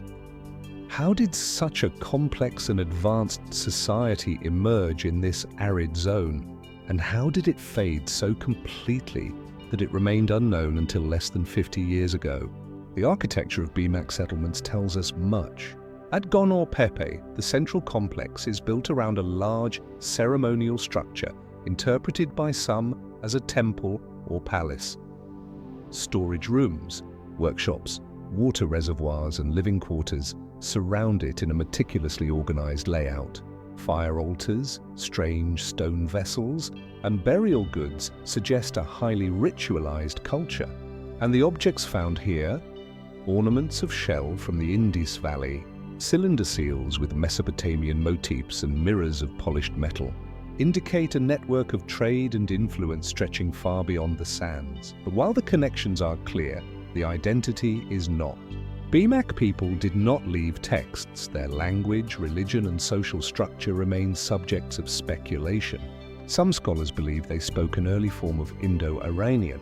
Others argue they were a unique cultural group, later absorbed or displaced by incoming migrants from the steppes. We have no names for their cities, no records of their rulers, only broken walls and silent graves. And yet something powerful thrived here. Archaeologists have uncovered evidence of long de-distancing trade, BMAC goods, found as far as the Indus Valley, Elam, and Mesopotamia. This was not a closed culture. It was open, active, connected. Some have even proposed that BAC was the missing link between the great civilizations of the Near East and the emerging cultures of South Asia. But if that's true, what went wrong? One mainstream explanation suggests environmental decline. The rivers feeding the elaborate canal systems may have shifted or dried up. Without water, agriculture would have collapsed, trade would have dwindled, populations would have scattered.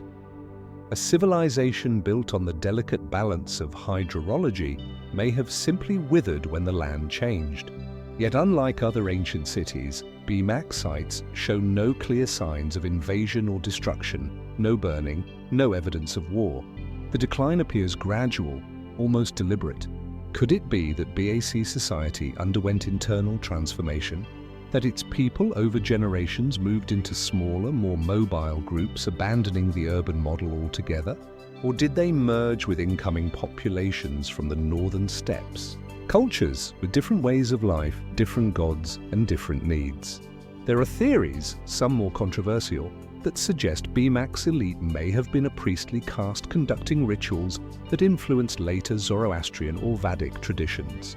The fire altars, sacred enclosures, and emphasis on purity seem to echo belief systems that would emerge long after BMAC disappeared. Could this culture have passed on its knowledge not through monuments, but through oral traditions absorbed by others? Still, more speculative voices have raised deeper questions. Why does BMAC appear so suddenly, so fully formed? Was it truly a local development? Or did it represent a transplanted tradition brought by forgotten seafarers or desert-crossing migrants whose homelands are lost to time?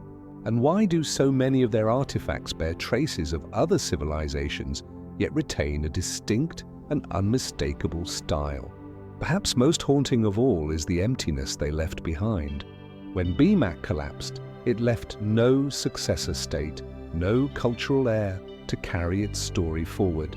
Its cities fell silent, its roads vanished, and its language, whatever it was, died with its last speakers. Today the wind moves through the ruins of Gonorep and Dashley, brushing over the sun-baked bricks and half-buried walls.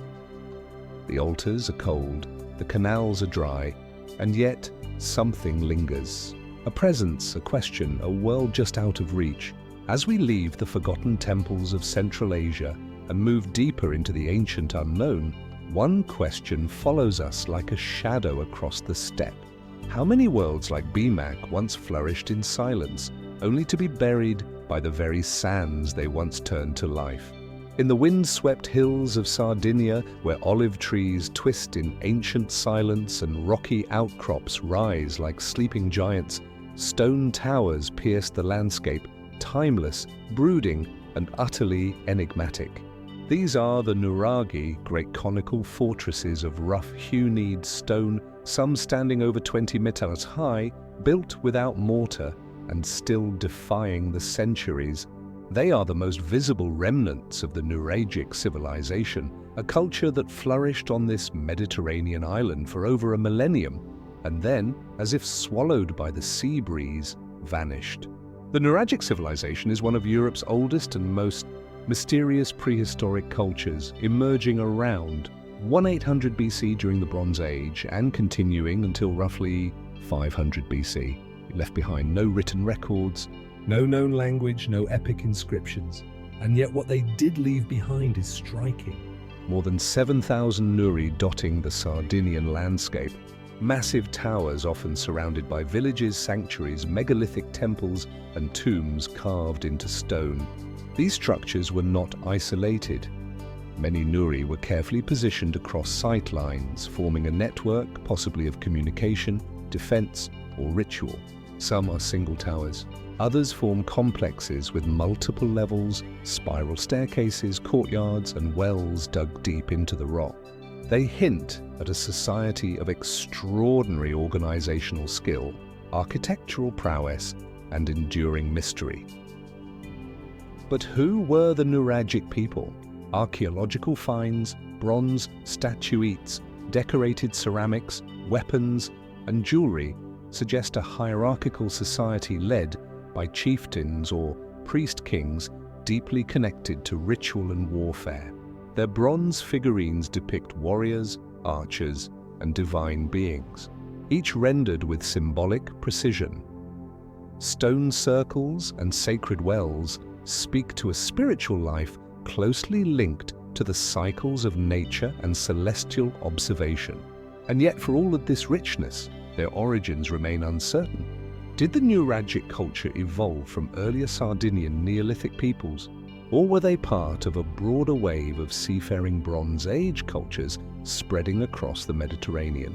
Their architecture has no clear parallel.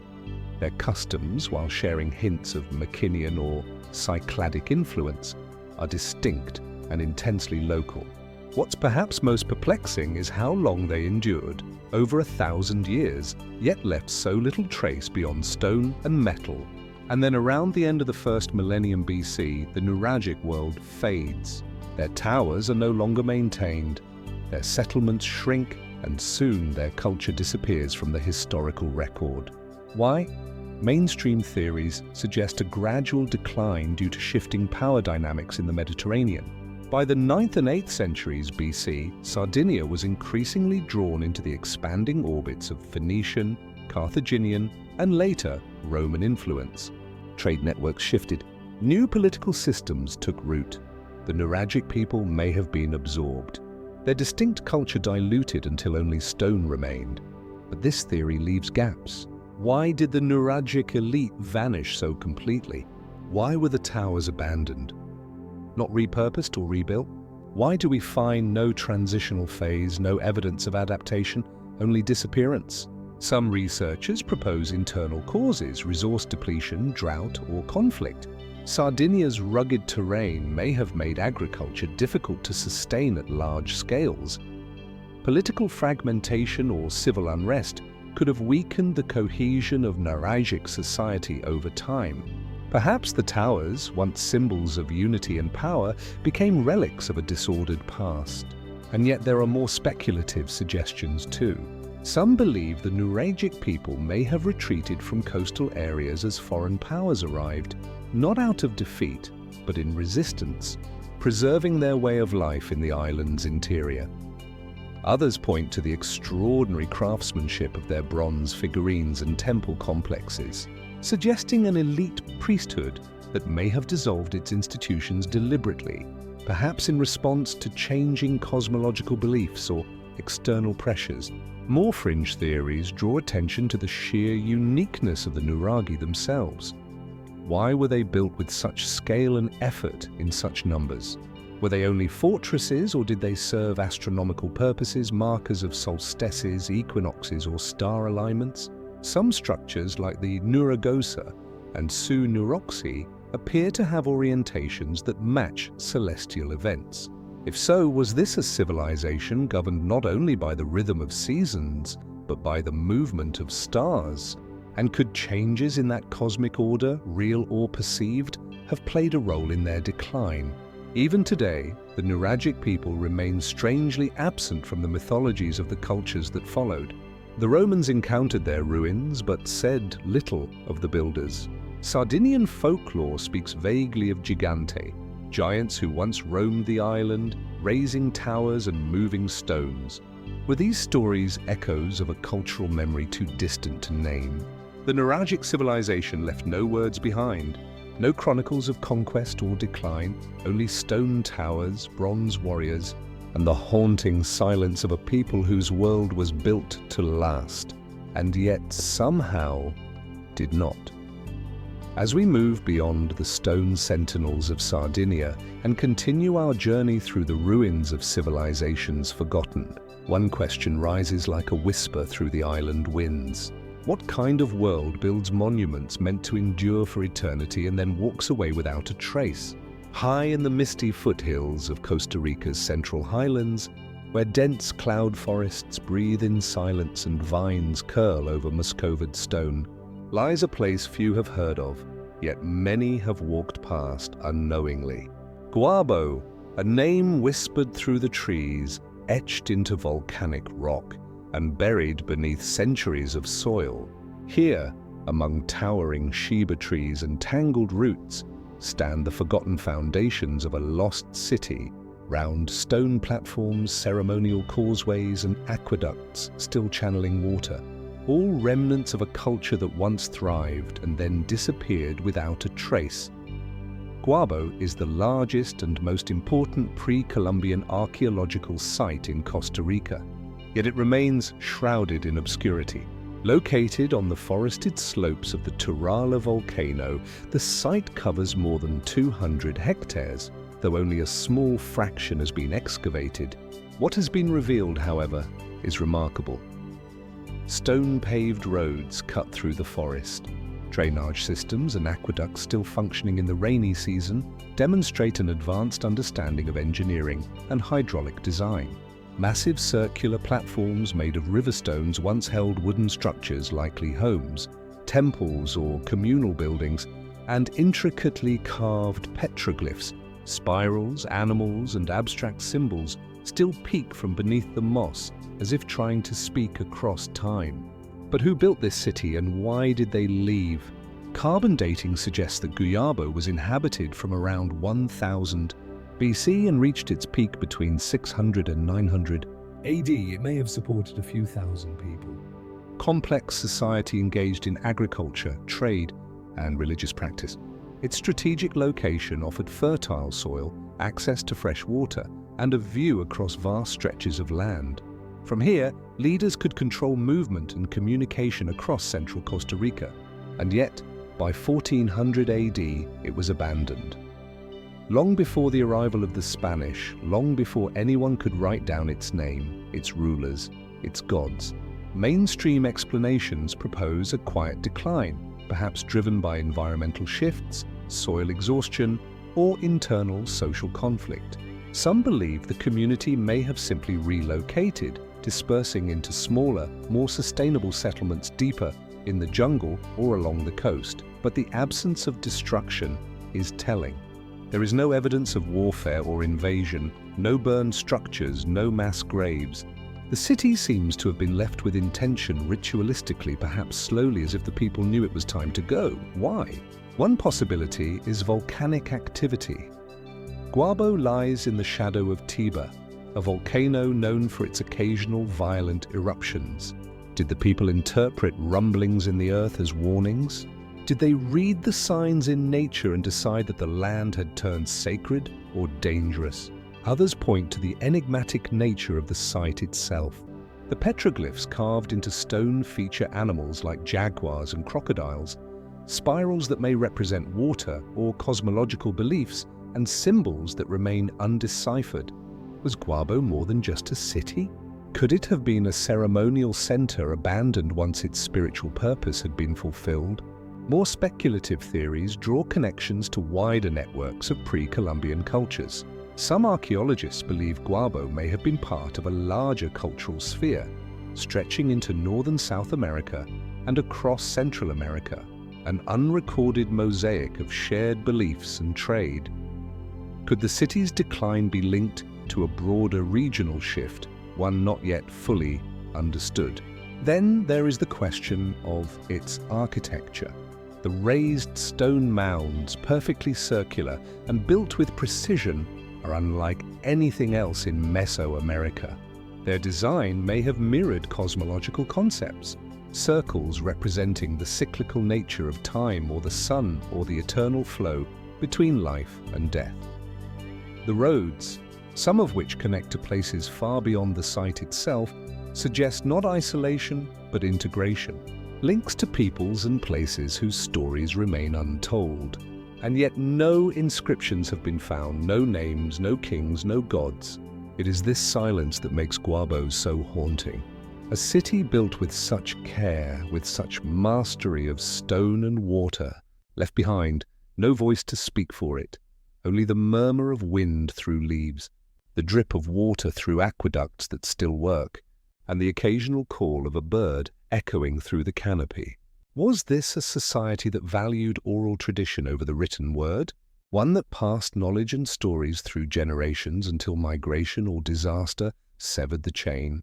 Or is Guabo one of many centers from a culture that history never recorded because it was never conquered, never chronicled, and never given the chance to endure beyond its forested walls? Today, the jungle reclaims what was once the heart of a people. Vines twist around ancient roads. Platforms sink slowly into the soil.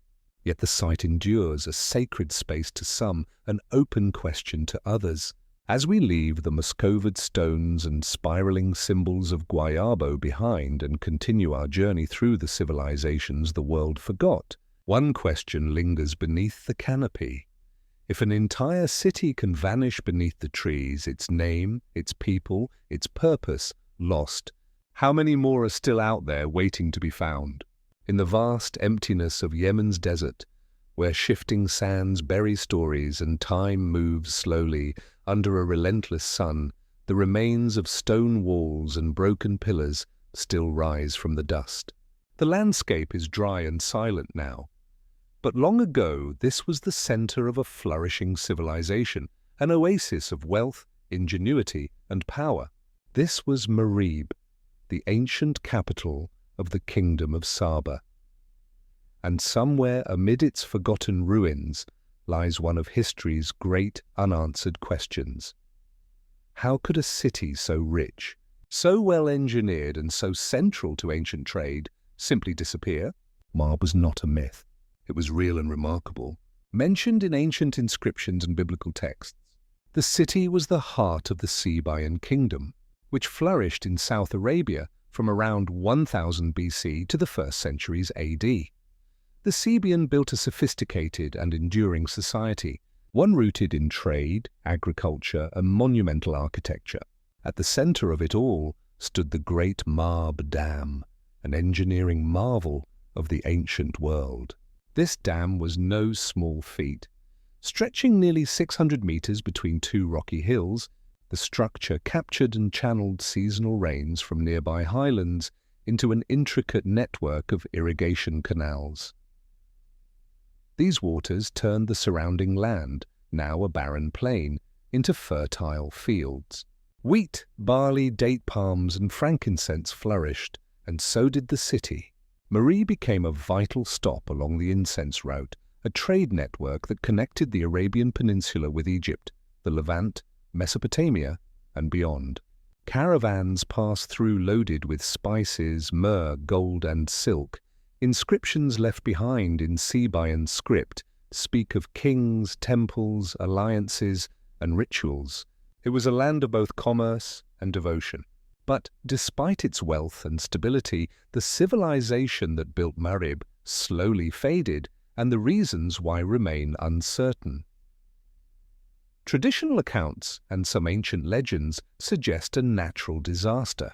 According to certain Islamic texts and local oral traditions, the failure of the Great Marib Dam marked the end of the city's prosperity. A flood, sudden and devastating, swept through the land, destroying agriculture and scattering the population. The dam, repaired multiple times across centuries, may have finally collapsed in the 6th century A. Yet, the archaeological evidence tells a more complex story. While the dam did suffer damage, it seems to have been maintained and functional for generations. Some scholars believe the decline was more gradual, perhaps due to silk buildup, changes in rainfall, or the slow weakening of political authority. Without central coordination, even a minor break in the system could have led to widespread agricultural failure. Crops would have withered, trade would have slowed, and people may have left, not in panic, but in search of stability elsewhere. Still, others suggest that external pressures may have played a role. By the first few centuries AD, Marib's importance as a trade hub had begun to fade. New maritime routes bypassed the overland incense roads. Powerful neighbors, including the Himyarites and eventually the Aksumite Empire from across the Red Sea, began to exert control over the region. As political alliances shifted, Marib's influence waned. But what makes the story of Marib even more mysterious is what's missing. No great chronicles, no dramatic inscriptions marking the city's end, no evidence of widespread war or destruction. The temples fell silent. The waters stopped flowing, and the sand slowly covered what remained. Was Marie abandoned by a slow unraveling of trade, infrastructure, and leadership? Or was there something deeper, something more enigmatic that led to its quiet disappearance? Some more speculative voices have wondered whether Marie's spiritual role played a part in its downfall. The Sabian worshipped deities like Al-Makar, the moon god, and built large sanctuaries in his honor. Their culture revolved around a careful balance between religious observance and political power. Could the decline of belief systems or a shift in religious identity, perhaps through early contact with Christianity or Islam, have weakened the unifying force of the kingdom? Others draw attention to the uncanny precision of their astronomical alignments, the symbolism of their temples, and the enduring silence that surrounds their fall. Were they watching the stars for guidance? Did they interpret signs, celestial or otherwise, as a reason to leave? These are questions for which we have few answers, only fragments of evidence scattered through the dust. And then, of course, there is the Great Dam itself. Even in ruins, it is imposing. Massive stone blocks carefully fitted together without mortar still hold the memory of water. The remnants of sleg gates and distribution channels speak of a time when knowledge, not merely survival, shaped the land. Was the dam a source of life or of hubris? Did its final collapse serve as a metaphor, or perhaps a warning that even the greatest achievements can fall to time and neglect? Today, modern Marib stands not far from the ancient site, but the ruins remain largely unexplored. Political instability and harsh terrain have kept much of the city's buried history hidden, yet those who have walked its ruined streets speak of a haunting stillness, as if something of the old world still lingers in the stones. As we leave behind the crumbled walls and dry canals of Marib and journey onward to other lost civilizations, one question rises from the silence. If an empire of water and stone could vanish into the desert, its memory surviving only in fragments, how much more have we yet to lose before we remember to look back? Deep within the tangled forests of Kenya's coast, where giant baobabs stretch their gnarled limbs into the sky, and the air hangs heavy with the scent of salt and soil, lie the quiet remnants of a once thriving city. Crumbling coral walls emerge from dense green undergrowth. Arched doorways open into empty courtyards. A tall stone pillar watches over it all, weathered by centuries of sun and silence. This is Geti, an ancient Swahili city lost to time, a place of stone and shadow whose origins are uncertain and whose disappearance still whispers across the coastal breeze. The Geti ruins, also spelled Gadi, rest just a few kilometers inland from the Indian Ocean near the Kenyan town of Malindi. Today it feels remote, isolated, almost forgotten. But centuries ago it was a sophisticated urban center, active between the 12th and 17th centuries A. Built primarily from coral stone harvested from the nearby sea, its structures reveal a people skilled in architecture, trade, and daily ritual. The city had well-planned streets, residential compounds, palaces, a grand mosque, and even indoor plumbing. Some houses had bathrooms and drainage systems centuries ahead of what many parts of the world would adopt, and then quite suddenly it was gone. What makes Geti so compelling is not just its preservation, but its paradox. This was no small, primitive village. It was a city that flourished with urban elegance. Chinese porcelain, Persian glass, and Indian beads have all been found here, evidence of a trading network that spanned continents. Geti was part of the broader Swahili coast culture, a maritime civilization that linked Africa's eastern shores to the Middle East, India, and beyond. But Gati is different. It stands inland, surrounded by forest, not easily visible from the sea. Was it a retreat, a stronghold, or simply a thriving inland market town, part of a web of Swahili city-states from Mogadishu to Kilwa? And then the central question, why did its people leave? Archaeologists and historians have long puzzled over Geti's abandonment. There is no record of war or fire, no signs of plague or natural disaster. Its buildings were not violently destroyed, but rather left in place, untouched, yet uninhabited. The great mosque remained intact. The tombs were not defaced. The city appears to have been abandoned with care, or perhaps reverence. One explanation points to shifting trade. Routes as maritime patterns evolved in the Indian Ocean, and as Portuguese ships began dominating the sea lanes in the 16th century, inland cities like Getty may have lost their strategic and commercial value. Traders moved elsewhere. Wealth followed, and slowly the city's purpose withered. Others cite the possibility of environmental change. The region's groundwater, once carefully managed through ancient wells, may have been depleted. A changing climate or salinization of fresh water could have made daily life difficult. Without reliable water, the population may have been forced to migrate. But even these theories leave something unsatisfying. Why the complete silence?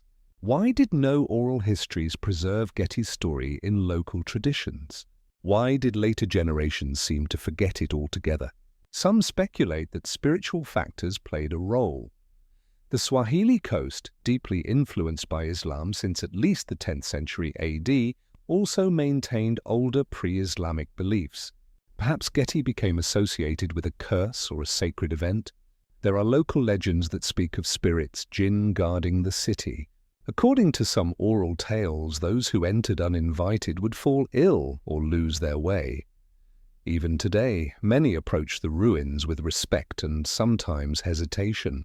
There's also the architectural mystery. Why were such finely crafted buildings equipped with amenities and ornamentation not replicated elsewhere inland? Why is Getty so advanced yet so alone? Some of its coral walls bear detailed carvings. Certain doorways have precision stonework that suggests a level of craftsmanship unusual for the region at the time. Did Getty benefit from visiting artisans? Was it a royal enclave or perhaps a religious retreat hidden from the coast for protection? There are also the burials. Tombs near the Great Mosque include stone pillars and recessed niches built with striking care. But no inscriptions remain, no names, no dates, just the structures, mute and eternal. Who was laid to rest here? Priests, rulers, merchants. And what of the objects left behind? Imported ceramics, delicate jewelry, coins, and ritual vessels. They suggest not desperation, but prosperity, a city alive with trade, ideas, and wealth until suddenly it wasn't. Some fringe theories propose more distant causes, disease brought by foreign ships, sudden droughts, or a regional collapse of Swahili urbanism. Others hint at cultural transformation. Perhaps Getty's population merged with coastal groups, assimilated into growing port towns, or simply chose to leave, seeking safety or opportunity elsewhere. Today, Getty rests beneath a canopy of trees, watched over by monkeys and the rustle of wind. The coral stones remain cool in the shade. The silence is deep, but it doesn't feel empty. It feels suspended like a question waiting to be answered. As we step through the ancient archways of Getty and continue our journey across the vanishing footprints of human civilization, one final thought lingers beneath the forest canopy. How many cities like Getty once pulsed with life, trade and culture, only to be swallowed by silence and leaves, leaving behind only the sound of birds and the riddle of absence?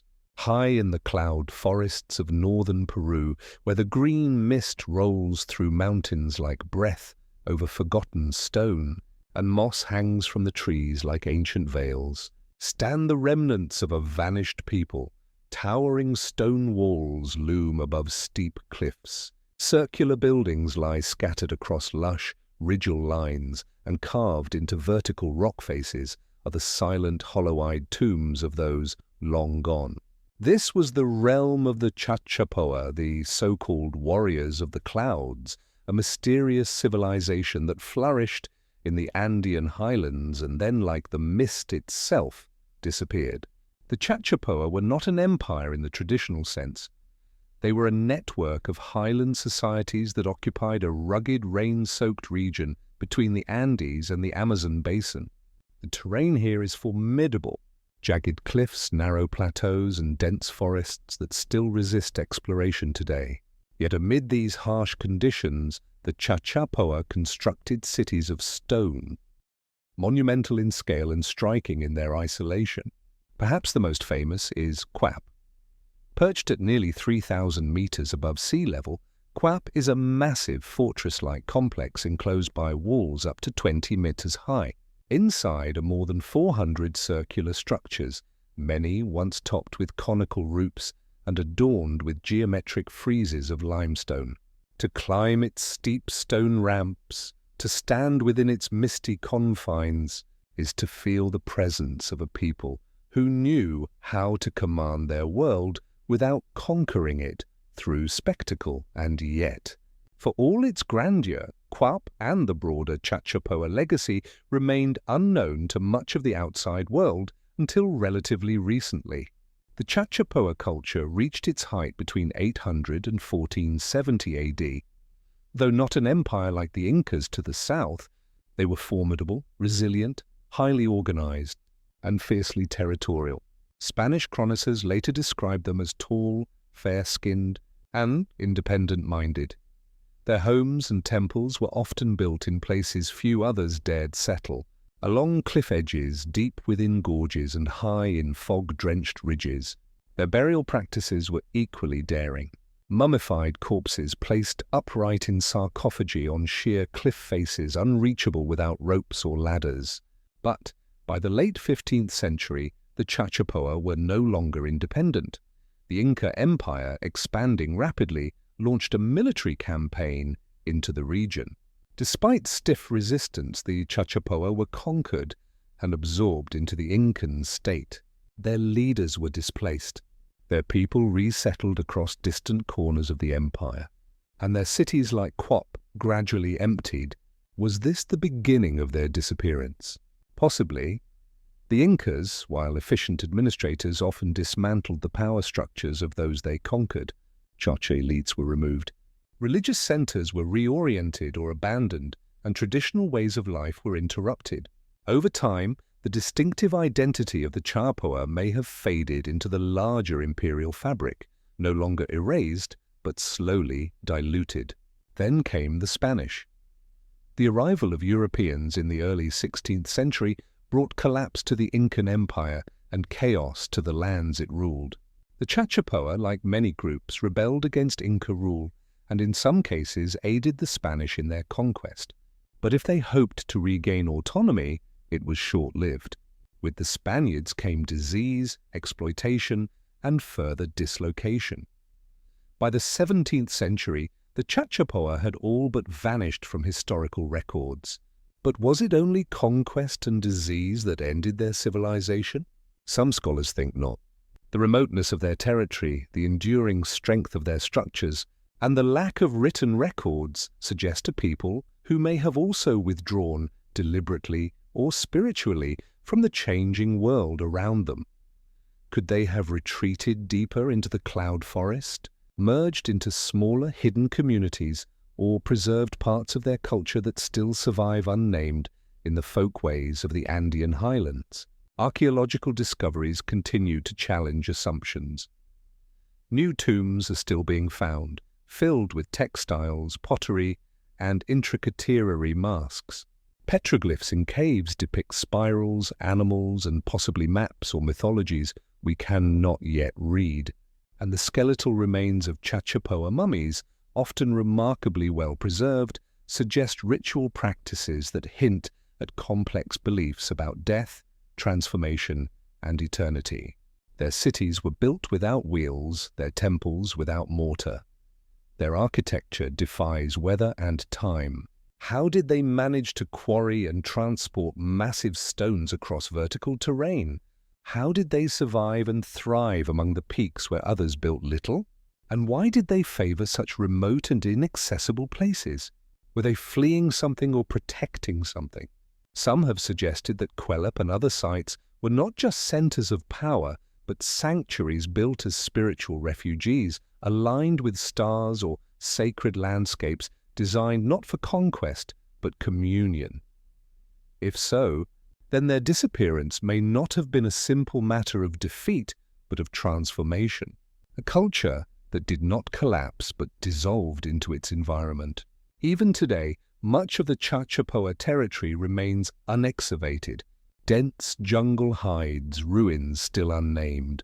Oral traditions speak of ancient roads, stone cities hidden beneath vines, and caves sealed against time. Local legends whisper that the Gentiles, the ancient ones, still watch from the cliffs. As we leave the mist-shrouded walls of Quaup and the vertigo-inducing tombs of the cloud forest behind, one final question echoes in the stillness. What if the Chachapoa never truly vanished, but simply learned how to disappear? High on the mesa of southwestern Colorado, where sandstone cliffs loom over arid canyons and the silence feels ancient and alert, dwell the ghostly remains of one of North America's most captivating lost worlds. Nestled into the rock face, beneath the overhangs of sheer cliffs, are the cliff dwellings of Mesa Verde, rows of windows cut into stone, towers rising from a lover's, and ceremonial cays sunken into the earth like hidden hearts.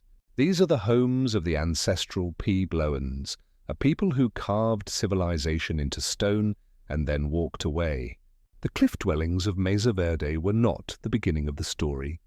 For centuries before, from around 600 AD, the ancestral Puebloans lived atop the mesa in pit houses and above-ground PBLO, circular cays, straight-walled rooms and structures aligned with the movements of the sun.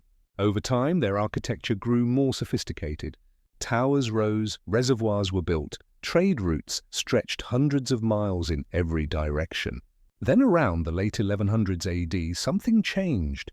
Families began building into the cliffs themselves, excavating and shaping entire villages under natural rock shelters.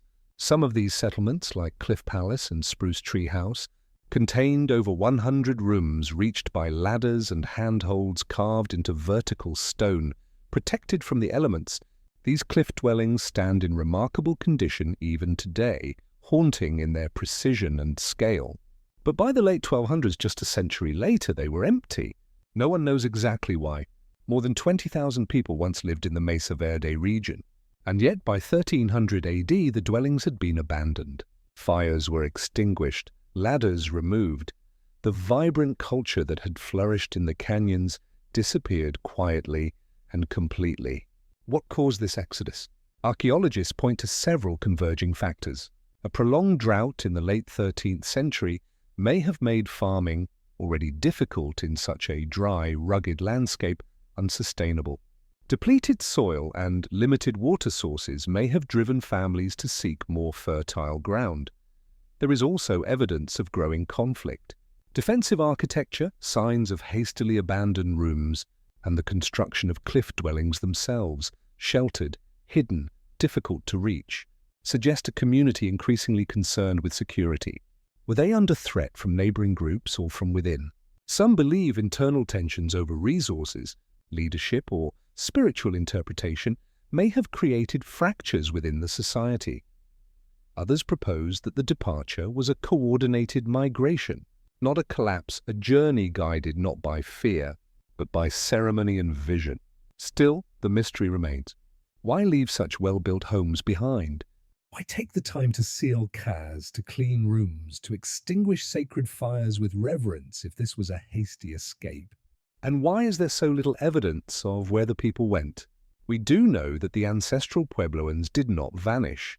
Their descendants live on today among the modern Hopi, Zuri, and other Pueblo peoples of the Southwest.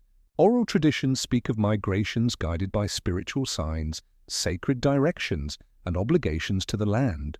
These stories tell of a people who did not fall but moved forward. Yet for all these insights, the silence of Mesa Verde is profound. There are no inscriptions left behind, no written records, no final message carved into stone, only empty rooms, soot-blackened ceilings, and the quiet precision of a vanished world. Some theorists have looked deeper into the celestial alignments of the architecture. Many cays are precisely oriented with solstices and equinoxes. Certain towers may have served as astronomical observatories. Was their calendar disrupted by changing skies? Did a cosmic event alter their interpretation of sacred time? Others have noted the intense ceremonial focus of the society. The cay central to community and ritual was a space for communion with ancestral spirits and subterranean forces. Could it be that a shift in spiritual belief or the fulfillment of a prophecy triggered the Great Migration? More speculative ideas hint at psychological and cultural thresholds, a moment when the landscape no longer felt safe or sacred or balanced, when drought, hunger, and spiritual uncertainty combined to create a collective decision to leave everything behind and begin again. Still, no single theory answers it all. The cliff dwellings remain, preserved in time, as if waiting for their builders to return. Tools still lie near hearths. Corn cobs are buried in storage rooms. Petroglyphs of spirals, animals, and human forms adorn canyon walls. Symbols whose full meanings have faded into dust. Today, as the sun sets over the mesa and golden light spills across sandstone walls, the ruins cast long shadows across centuries of questions. Wind moves through the empty doorways.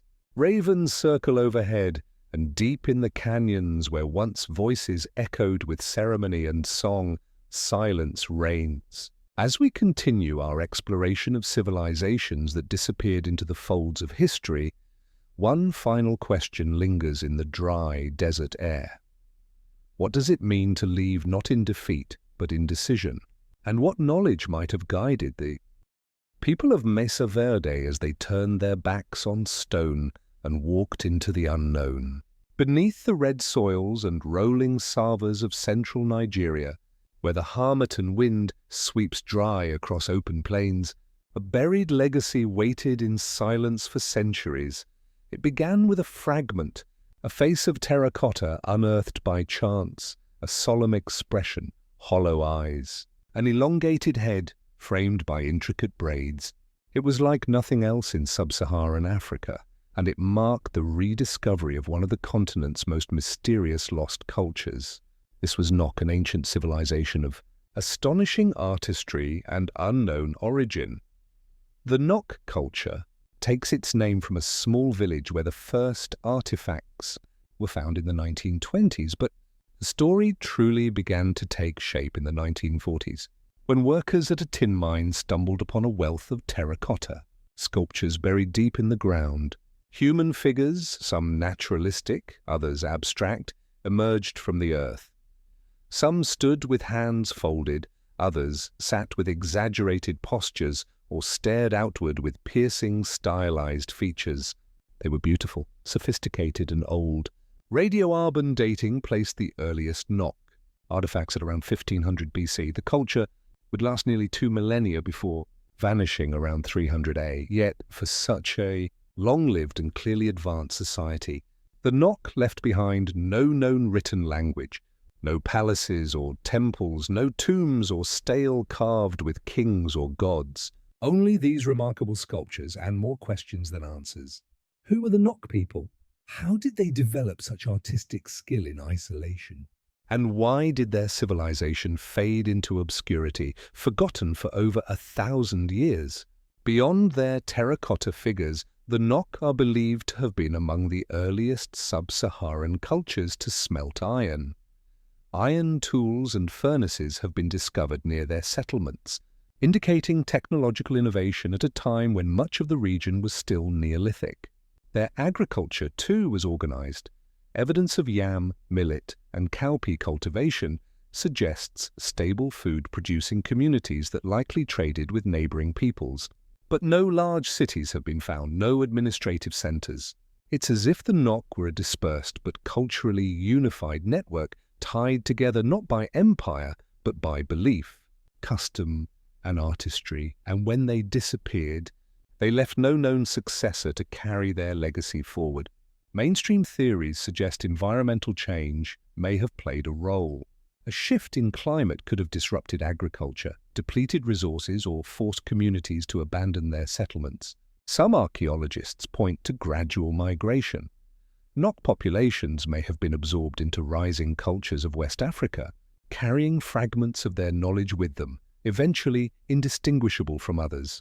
Still, the timeline remains unclear. There are no signs of conquest, no mass burials, no cataclysm. The sculptures simply stop appearing. The furnaces go cold. The fields fall silent. And it is here that the mystery deepens. Why would a culture capable of such expressive and technically challenging terracotta work, some pieces up to a meter tall, leave behind so little else? Why no inscriptions, no great monuments, no burial complexes to match their spiritual depth? Some scholars propose that the sculptures themselves may have been religious or ceremonial objects used in ancestor worship, fertility rites, or spiritual initiation. Their stylized features, exaggerated proportions, and deliberate postures suggest symbolic meaning. Were they meant to embody deities, spirits, or to guard the dead? A few statues feature individuals wearing what appear to be regalia, headdresses, bracelets, or ceremonial garb.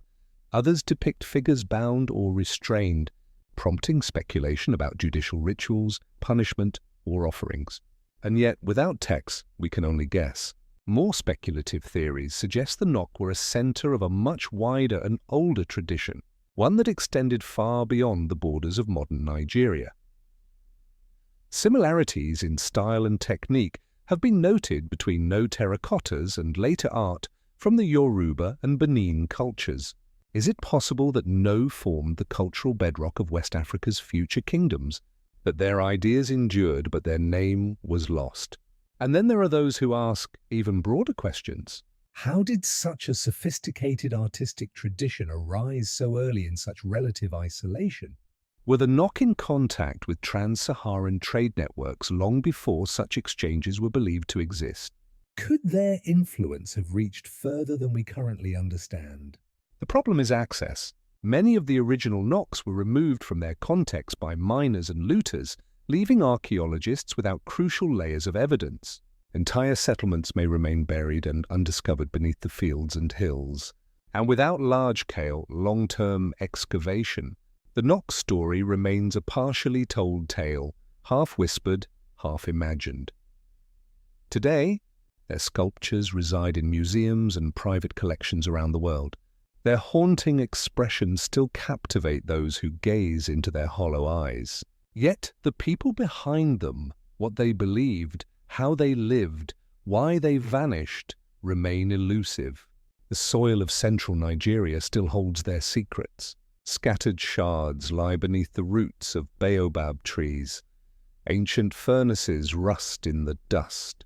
And perhaps somewhere deep in the earth still lies a structure, a stone, a clue that will bring their story closer to the surface. As we leave behind the haunting faces of Nok and continue our journey through the echoes of forgotten worlds, one quiet question remains.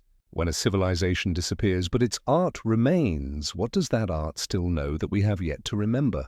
In the arid coastal valleys of southern Peru and northern Chile, where the Atacama Desert meets the sea and the land breathes only in silence, traces of a vanished civilization still lie buried beneath the sand.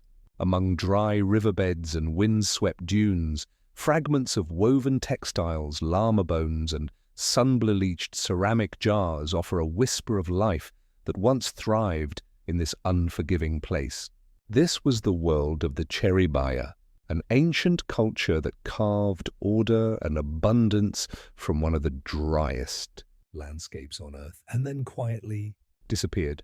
The Cheribaya culture emerged around 900 AD and endured for roughly 5 centuries. They occupied the river valleys stretching from southern Peru into northern Chile, thin ribbons of fertility bordered by desert and ocean. These people were not warriors or empire builders, but agriculturists, herders, and master weavers. Their settlements were small, organized, and enduring. They built terrace farms, developed sophisticated irrigation systems, and raised camelids like llamas and alpacas, essential not just for transport, but for meat, wool, and ritual. Perhaps most striking are their textiles, engraves preserved by the dry desert climate. Cheribaya clothing has survived with astonishing color and intricacy. Tunics and belts woven in geometric patterns dyed in hues that still radiate after 1,000 years. These garments speak not only to artistic excellence but to cultural identity, social status, and spiritual expression. And yet, for all the subtlety and resilience of their world, the Cheribaya were gone by the 15th century. What happened? Archaeological evidence suggests a slow decline.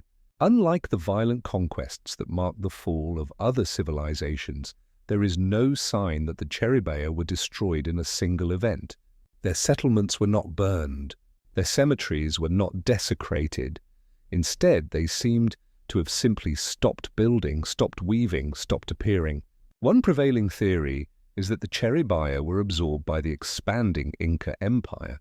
By the mid-400s, the Inca had reached far into southern Peru and northern Chile, integrating regional cultures into their administrative and spiritual systems.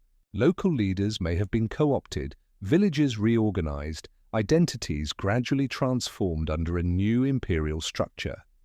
The Cheribaya, in this view, didn't vanish. They dissolved into something larger. But even this explanation leaves gaps. Why did they leave behind so little of their voice in the Inca record? If their people were absorbed, why did so few Cheribaya customs, names, or gods survive in oral traditions? Some researchers propose that environmental pressures may have played a role. The region is intensely vulnerable to shifts in rainfall and river flow. A prolonged drought, or the opposite, a destructive El Niño event, could have devastated agriculture, disrupted water sources, and forced communities to relocate. Coastal erosion, siltation of irrigation canals, or even disease among llama herds might have crippled the foundations of their economy. Others point to social dynamics. As trade patterns changed and political landscapes shifted, the once thriving Cheribaya valleys may have lost their centrality. With no large military force, no urban strongholds, and no written system to preserve their memory, their culture may have simply faded quietly, invisibly, like a tide pulling away from the shore, and yet hints of something more complex remain in their cemeteries. Cheribaya burials are remarkably consistent and carefully arranged. Bodies were placed in a seated, flexed position, often wrapped in layers of textiles with offerings of pottery, tools, food, and even small animals. These burials suggest deep respect for the dead and a belief in continuity between the living and the afterlife. Some graves include miniature models, tiny llamas, farming tools, even houses, perhaps tokens for the next world or symbolic representations of a life well lived. But what strikes archaeologists most is the order, the uniformity, the silence. There is no evidence of sudden panic, mass flight, or cultural rupture. The people did not abandon their traditions in haste. They completed their rituals, they buried their dead, and then they stopped.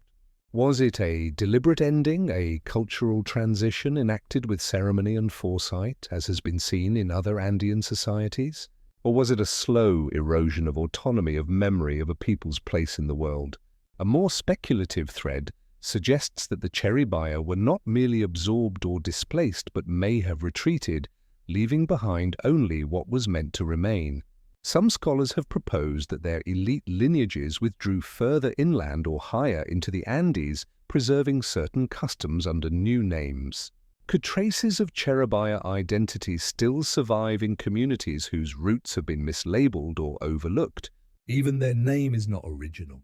It was assigned by modern archaeologists, drawn from a local geographical term. What the Cheribaya called themselves, what they believed, what stories they told to one another under desert stars are unknown. Still, the desert remembers in the sunken walls of ancient irrigation canals, in fragments of dyed thread preserved in the dry earth, in silent cemeteries where the dead still sit, wrapped in woven cloth surrounded by vessels once filled with offerings of corn, fish, or water. Today, the winds that sweep through the valleys of southern Peru carry more than dust. They carry the breath of a people who lived in harmony with one of the world's harshest landscapes and left behind a legacy of balance, resilience, and quiet disappearance. As we turn from the forgotten graves of the Cheribaya and continue into the shadows of ancient worlds, one question rises with the wind. What does it mean for a civilization to vanish not in flames but in stillness? And how much can we learn from those who chose to leave without a word? In the lowland plains of the Bolivian Amazon, where thick forests stretch endlessly across a patchwork of rivers, wetlands, and savas, a forgotten civilization once shaped the land with an intelligence both vast and invisible. Beneath the canopy, where the jungle swallows sound and light, lie the buried remains of cities, grids of causeways, canals, and monumental platforms that for centuries were mistaken for nothing more than natural rises in the terrain. This is the legacy of the Kasarab culture, a lost world that sculpted its environment with subtle grandeur, then disappeared into the undergrowth, leaving almost no trace of its passing. Only recently have the full outlines of Kasarab society begun to re-emerge. For decades, archaeologists suspected there was more to the Llanos Demajos region than met the eye. But it wasn't until the early 21st century, with the use of LIDAR laser-based scanning from aircraft, that the true scale of this civilization became clear. Beneath the dense vegetation, researchers uncovered vast urban networks, sprawling settlements interconnected by raised roads, water channels, reservoirs, and geometric mounds. The scale was astonishing. Unlike the stone empires of the Andes, the Kasarabi built with earth and vision. They didn't carve into mountains. They reshaped floodplains.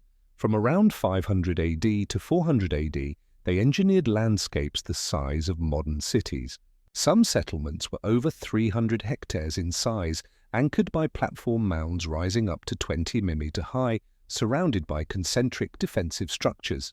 These were not isolated villages. They were urban centers, carefully planned, hydrologically optimized, and culturally complex. And then they were gone. Who were these builders of the Amazon's hidden cities? How did they organize themselves? And why did their culture fade into silence? The Kasarabi people remain elusive. We know little about their language, their rulers, or their beliefs. No written records survive. No stele, no cottes. But the scale and precision of their construction suggest an organized society capable of coordinating labor, managing water, and sustaining large populations in a seasonally flooded environment. Their economy likely revolved around agriculture, fishing, and the careful manipulation of wetlands. Raised fields, dikes, and canals transformed the floodplains into productive zones.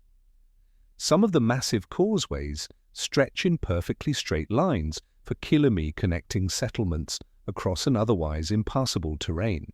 Water reservoirs were dug with exacting dimensions, designed not only for storage, but possibly also for ritual use. It's a model of civilization that doesn't fit easily into conventional frameworks. No massive temples, no imperial warfare, no stone fortresses. Instead, a civilization that worked with the landscape, not against it. But despite their achievements, the Kasarab left no direct descendants. Their culture faded before the arrival of the Spanish, and by the time European chroniclers entered the region, the cities were already reclaimed by forest. Why? One theory points to environmental shifts. The Llanos de Mus is a delicate ecosystem prone to flooding and drought. A changing climate, perhaps a prolonged dry period, or a series of destructive floods may have disrupted food production, forced migrations, or triggered internal instability. Another possibility is disease. Even before the Spanish arrived in full force, diseases like smallpox may have spread ahead of colonial contact, devastating populations and collapsing complex societies in their wake. But these explanations, while plausible, do not fully account for the depth of the silence left behind. Other Amazonian societies, though diminished, survived into colonial memory. Why did the Kasarab leave no oral tradition, no name, no legend preserved among neighboring peoples? Some researchers suggest that the Kasarab society may have been decentralized, less dependent on a central authority, more reliant on local leadership and cooperative organization. In this model, when external pressures mounted, the networks unraveled quietly without war or conquest. People may have dispersed into smaller communities, adapted and blended into the broader mosaic of Amazonian cultures. There are even more speculative ideas. Could their cities have had a ceremonial or cosmological function, aligned with star paths built to mirror constellations, or serve as living calendars? Some of the settlements exhibit a strange geometric regularity. Were they not just practical centers but sacred landscapes? And if so, did their abandonment reflect not failure but transformation, a shift in belief, or the fulfillment of a cycle? We may never know. Yet, the very fact that such a civilization existed, vast, organized and hidden in plain sight, challenges long-held assumptions about the Amazon. For years, it was believed that the rainforest could not support large-scale human societies. The Kasarabi proved otherwise. They reimagined space and time on their own terms, creating a civilization without stone, without empires, without monuments in the traditional sense. And yet their work endures silently in the perfectly aligned causeways now swallowed by jungle, in the raised mounds still visible from the air, in the canals that still catch the rain centuries after their makers disappeared. As we leave behind the shadowy blue-green maps of Kasarab cityscapes and press forward through the fading echoes of ancient lives, one final question lingers like fog over the forest canopy. What other civilizations, vast and invisible, lie just beneath the surface of what we think we know, waiting patiently to be seen again?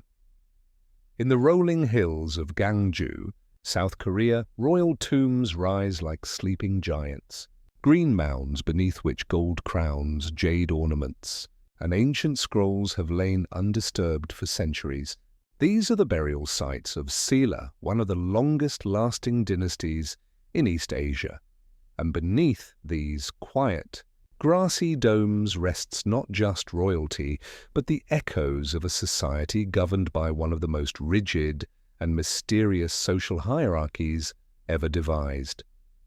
The bone rank system.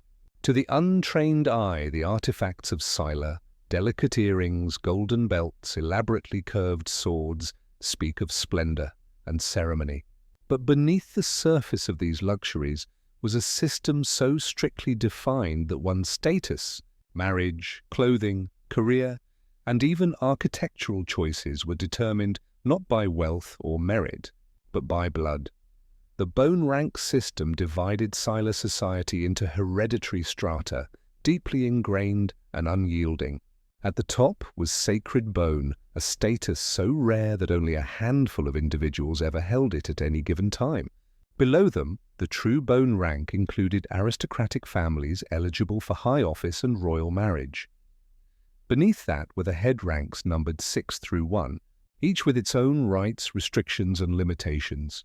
And for most, those ranks would never change. This wasn't merely class. It was caste, codified into law and belief, rooted in the body and passed through generations. But how did such a system emerge? And why, after dominating Silla life for centuries, did it quietly disappear? The origins of the bone rank system are difficult to trace. Some scholars believe it evolved from tribal leadership structures solidified over time as the Silla kingdom expanded. Others suggest it was influenced by ancient animist beliefs where lineage and spiritual purity were seen as inseparable. But the earliest written records referring to the system only appear centuries after it was likely established, leaving much to speculation. What is clear is that the system was deeply integrated into governance. Only those of certain ranks could serve in court, wear specific colors, ride in particular carriages, or build homes with certain dimensions. The higher the rank, the greater the privilege, but also perhaps the greater the isolation.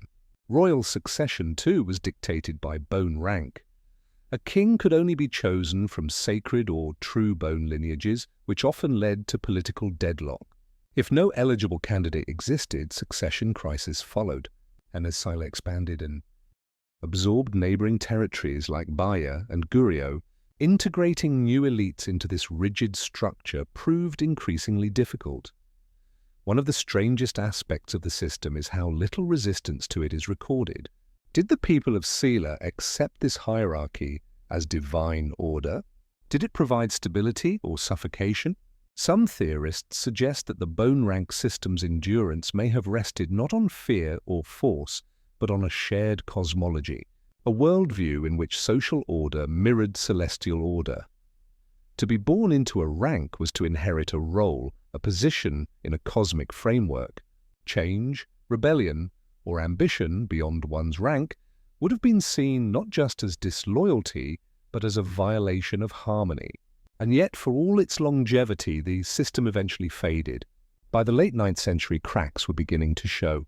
Power struggles among the true bone elites intensified. Ambitious families sought influence outside of official channels. The rise of Buddhist monastic institutions offered alternative sources of prestige and learning. And as regional lords, Hojuk began to accumulate power through military means. The authority of the central aristocracy eroded. When the Sila dynasty collapsed in 935 A, giving way to the Goryeo dynasty, the bone rank system effectively vanished. The new rulers, while drawing on Sila's legacy, never reinstated it in full.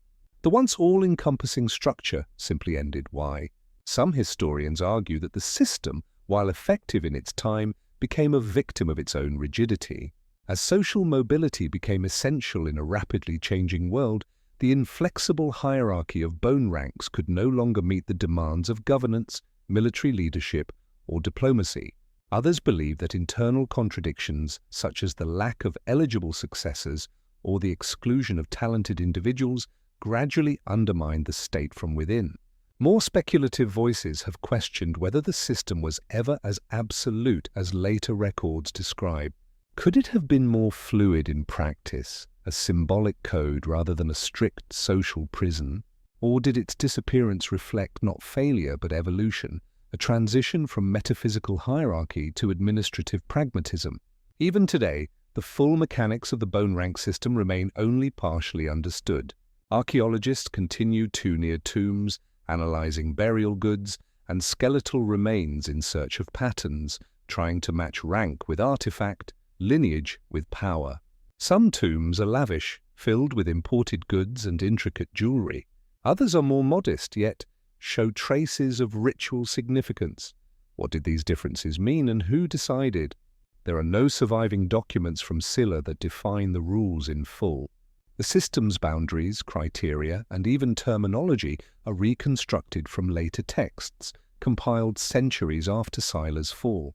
Could our understanding itself be incomplete, shaped more by legend than law?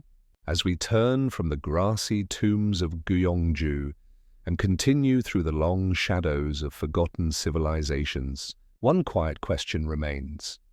What kind of world builds a society not on conquest or coin, but on the very marrow of birth? And what happens when the bloodlines run dry? In the high valleys of the Hindu Kush, where snow-capped peaks pierce the sky and glacial rivers run through steep, narrow gorges, time seems to move differently.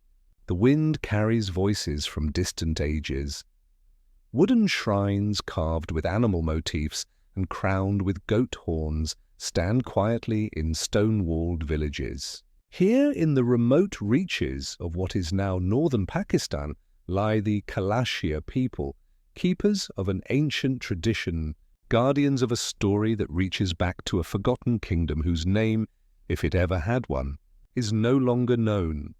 The Kalashia are often described as a unique remnant of a pre-Islamic Indo-European culture. Today they number only a few thousand, residing in the isolated valleys of Bumbure, Rumbura, and Berie. Their customs, language, and spiritual beliefs are radically different from those of the surrounding region. Their festivals follow the rhythms of the sun and moon. Their gods live in the mountains and rivers. Their women dress in black woolen robes adorned with shells and beads. Their men still sing songs that echo of long journeys, distant wars, and ancestral kings. But the Kalasha are not a living fossil. They are the surviving echo of something much larger.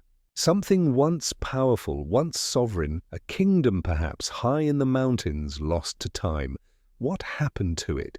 Historians and archaeologists have long debated the origin of the Kalashia and the ancient civilization they are believed to descend from. Some trace their roots to Indo-Aryan migrations, perhaps arriving in these mountains over 3,000 years ago. Others believe they are descendants of a local culture that predates written history.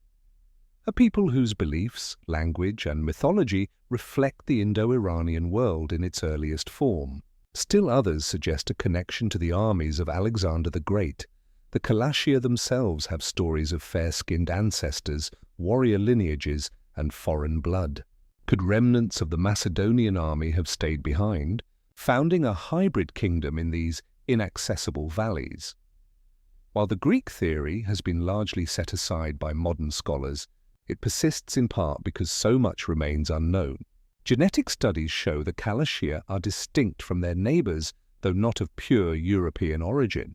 Linguistic ties link their language to the Dartic branch of Indo-Aryan tongues, but the precise lineage is complex and fragmented. More telling is their religion. The Kalasha pantheon bears striking resemblances to ancient Vedic and Zoroastrian belief systems. Their chief god Dezo is a sky father. Ritual purity is central to their way of life. Seasonal festivals mark solstices and equinoxes. Sacred groves are kept untouched by human hand. Animal sacrifices are made during key ceremonies, practices once common in early Indo-European societies, but now extinct in the regions around them.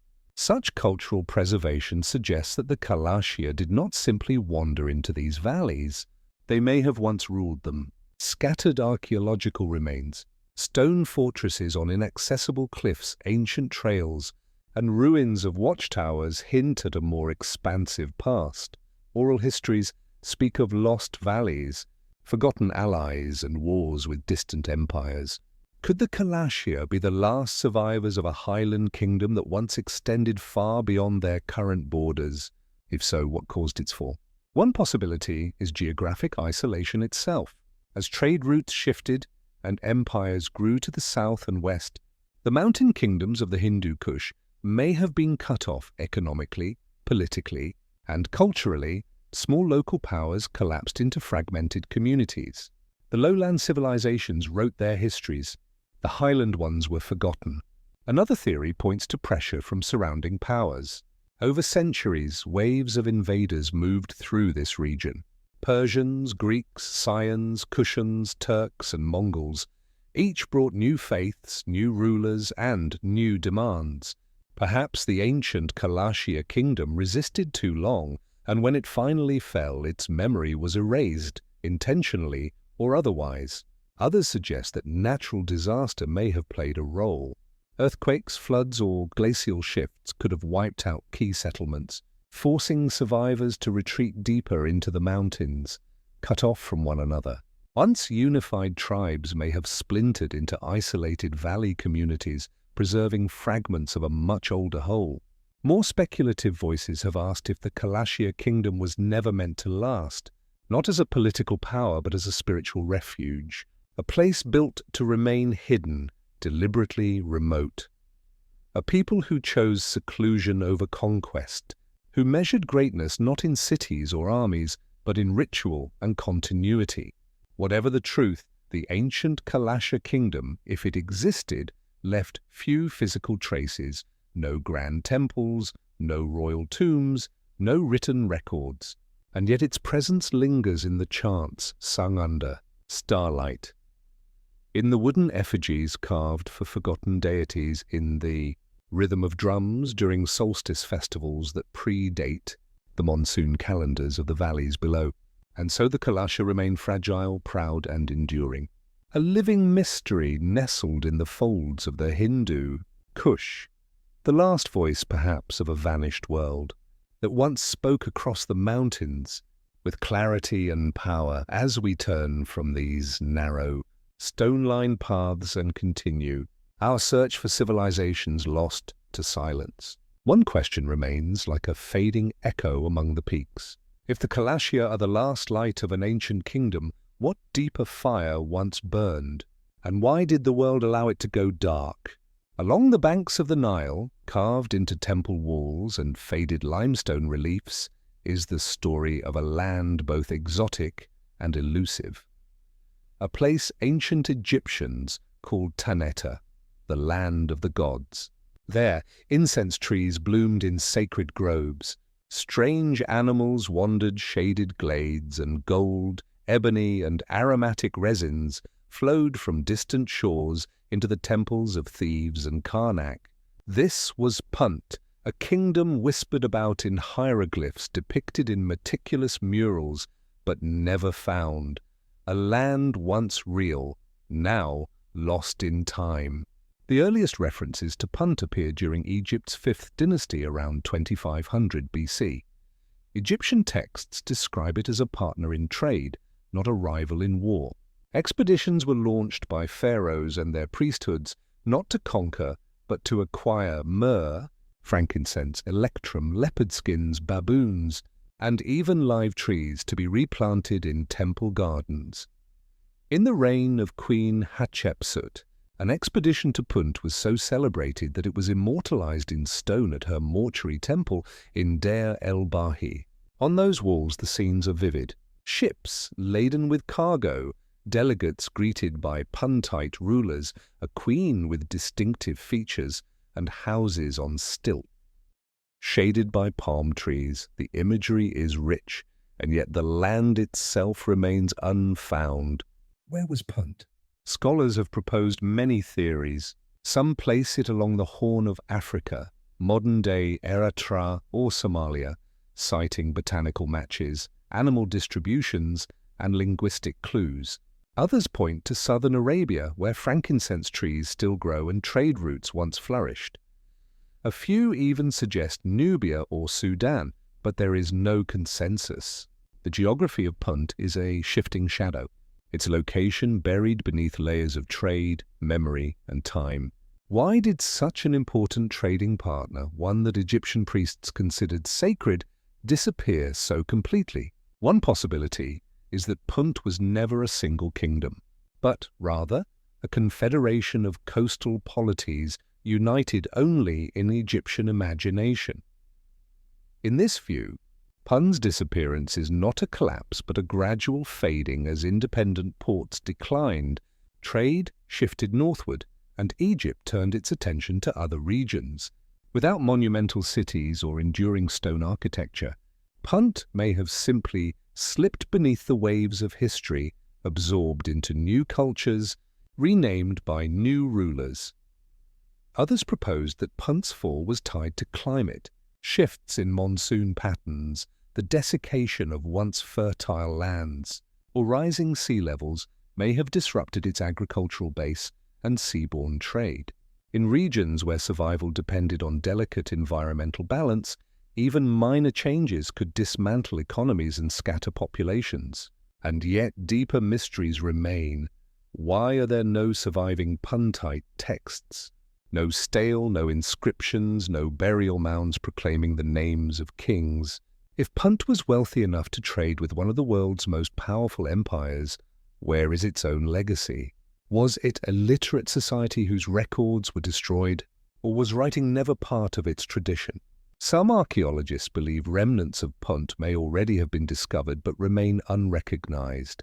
Scattered pottery fragments, burial sites, or seaports, yet to be linked definitively to the Egyptian narratives.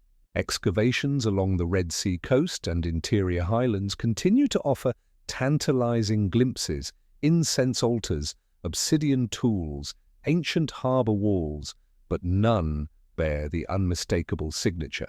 This was Punt. More speculative voices go further still. Could Punt have been a sacred realm, not just in economic terms, but in religious geography? For the Egyptians, it was the land of the gods, the origin of incense used in temple rituals, the source of divine smells, sacred animals, and spiritual purity. Was Punt not merely a kingdom, but a mythologized space, part real, part imagined, whose memory merged with Egyptian cosmology. Or perhaps Punt was deliberately hidden.